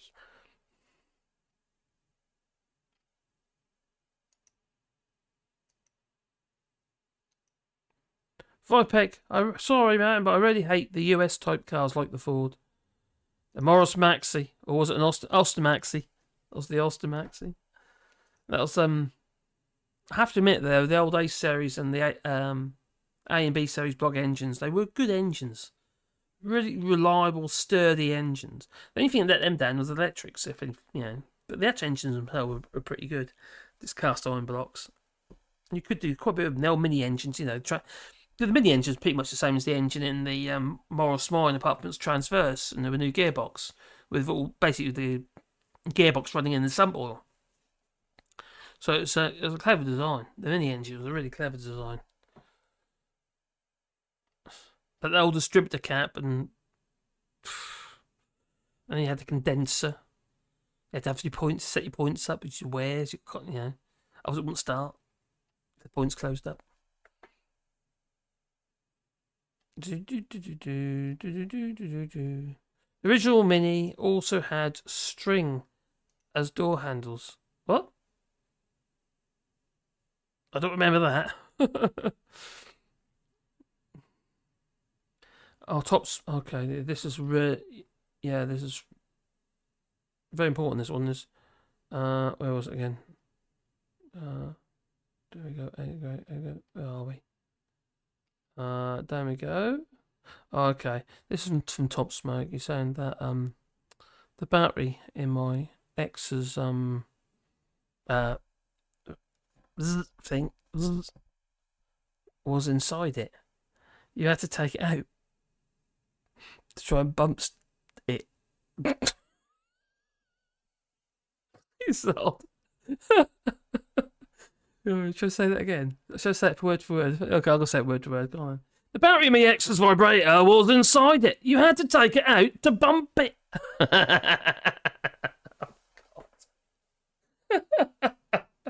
Your mind works in weird and quite wonderful ways. Top Smoke. God's sake. That's my kind of humour, that is. It really is. Oh, that's building site stuff, that is, I'll tell you. I want electric version of the Mini Moke. Well, the Mini Moke was, I suppose really it's a bit like a kit car, really, wasn't it? It's just a beach car. The Mini Moke. Citroen did a similar version. I can't remember what it's called now, but Citroen did one as well. Which is like corrugated sides, And that's pretty much based on the old on the Dolly. But no, they're fun. Electric. Do you know what? That'd be a brilliant little town car. Little Mini Moke. They're great little things. They are. Be the prisoner stuck in Brexit. Hello, Vertigo. Greetings and salutations, all people. We bring what we need today. And Kevin Cottrell, I want an electric version of the Mini Moke. Oh, I said that already, didn't I? I'm resisting Twitter, but I may have to. But I will maybe join Discord. You're resisting Twitter, are you, Joa? Are you resisting Twitter? Is it because of Elon Musk, maybe? Just think on the bright side. Elon Musk is losing money. Yeah. I find it really useful for researching because everything goes on Twitter first, pretty much. If anyone has any comments or any ideas or stuff that's been said or whatever, the first place it ends up is on Twitter. It really is. It's really useful. Unfortunately, there's a Twitter. Elon Musk owns it, unfortunately. Tories wrecked everything, so did Elon Musk. The early Mark 1 had string door handles. I had 7 minis. Big 610 alloys, wheels, and the third. The big engine. Yeah. I didn't realise I had string door handles. Hang on. I better just.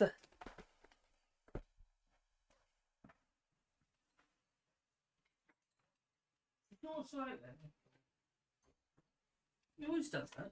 He always takes ages. Oh boy. Come on, my boy. Good fella. Yeah. Where are we? The Mini Moke is like something from the Avengers. I lived in a holiday let out from Norwich towards Cromer. I'm from Norwich. Towards Chrome, and it was like a set from the Avengers. Oh God, it's done way out. Okay. A mini was something like from the Avengers. I lived in a holiday let out from Norwich towards Chroma, and it was like a set from the Avengers. Join Discord is better than Twitter. Yeah, but it's very limited, isn't it? You know, Discord is quite limited, and I know that Reagan Lee he does quite a bit of work on his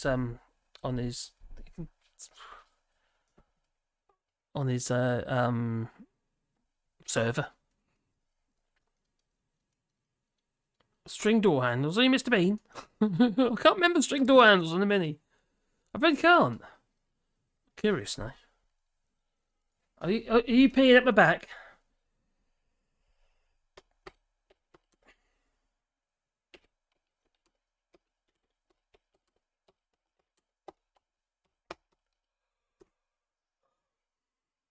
Oh, you mean on the inside? Oh, yeah, I remember that. Sorry, I thought you were talking about the outside. It was a bit odd. Yeah, on the inside string door handles, yeah. We can show you that. There we go. There you go. String door handle. That's what you mean. I thought you meant on the outside. I can't remember string door handles on the outside. That'd be a bit silly. Wendy Craig's didn't have string door handles either. No. Not on the outside. Even my Morris Minor had proper handles on the inside. The early Morris Minors were too narrow, and they found that they rolled easy. So what they did is they widened it, but instead of actually making new bumpers for it, they put these like fillers in the bumpers. Now the screens weren't a problem because the screens were split screen at the time, so you know they were like two flat bits of glass with like a joiner in the middle. So that was quite easy to make bigger bits of glass. There we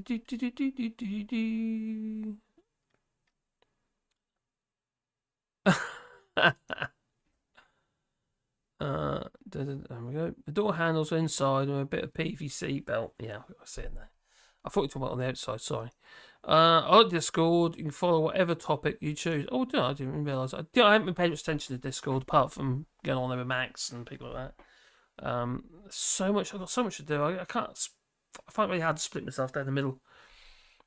This place takes a lot of looking after, I'll tell you. Put the Lancia. Which Lancia is it? What one you've got? What Lancia have you got? What Lancia door handles? You did say earlier, but I can't remember which one it is. Top Smoke. What Lancia is it? Go on. Joe says, I like bikes. They're easy to take out of the river.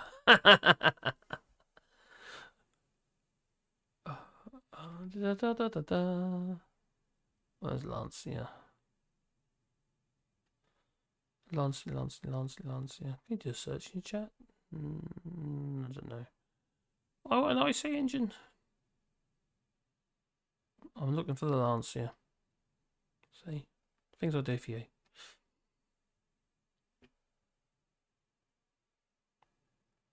Oh, Echo. Integral.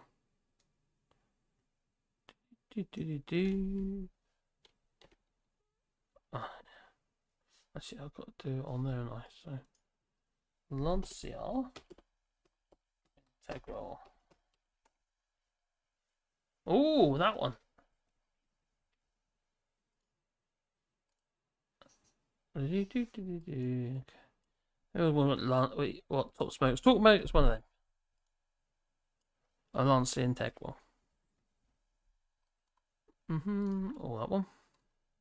Oh, that one. It's a rally car. Well, road rally car. They're pretty cool.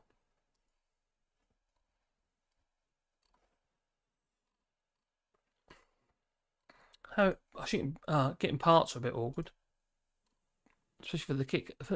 That looks like a model. That looks like a toy. That one. Well, anyway.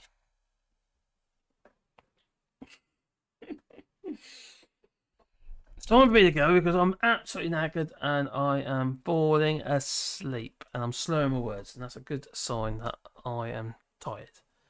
I'll Obviously, I forgot something. I must do. Yeah, there you go. Compulsory, you see. Everyone needs an eye. Poor little man. He's lost his bank account with Coots. He tried to get 7 other bank accounts, but they all said no. All probably like Coots. What's prestige, you see. But he's just like a little baby. A little child. See, the thing about Nige, you see, he doesn't care about people. He just cares about Nige and how he's perceived with his friends like Donald Trump. Lovely man. Not. Well, it's time for me to go, and I am just going to go. Oh, a lot of before we do, have a Teresa turnip. Right now, rather than thinking necessarily about aspects of lettuce and tomato. That woman is such a plug. I mean, I haven't heard much from her recently, have we? Actually, she hadn't had a lot to say. No. Well.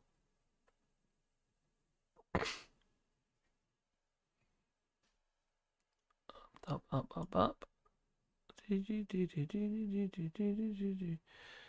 Well, they're working on the B&B Stockholm just so Suella Braverman. Oh, she's probably going to get a machine gun jubblies out. Maybe. Or not. Or maybe Robocop. Maybe. It's not expression to protest violently. Anyway, no, you can't just start a riot or glue yourself to the roads and get away with it. I'm not touching that.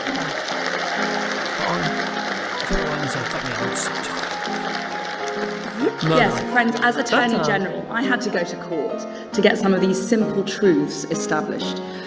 The judges agreed with me last week in the Court of Appeal in the Colston statue case.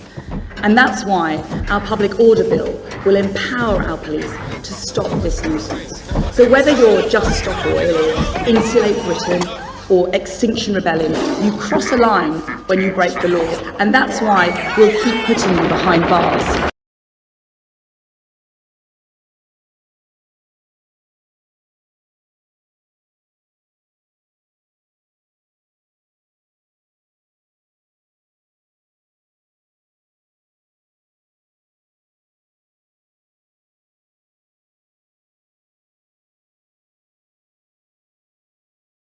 On all the bread or not? Yeah. Yeah? Okay, then we take them off. I'm Really? sorry. Yeah. Okay, can I take off the meat and leave me the bread? No, everything will be confiscated. Welcome to the Brexit, sir. I'm sorry. Oh my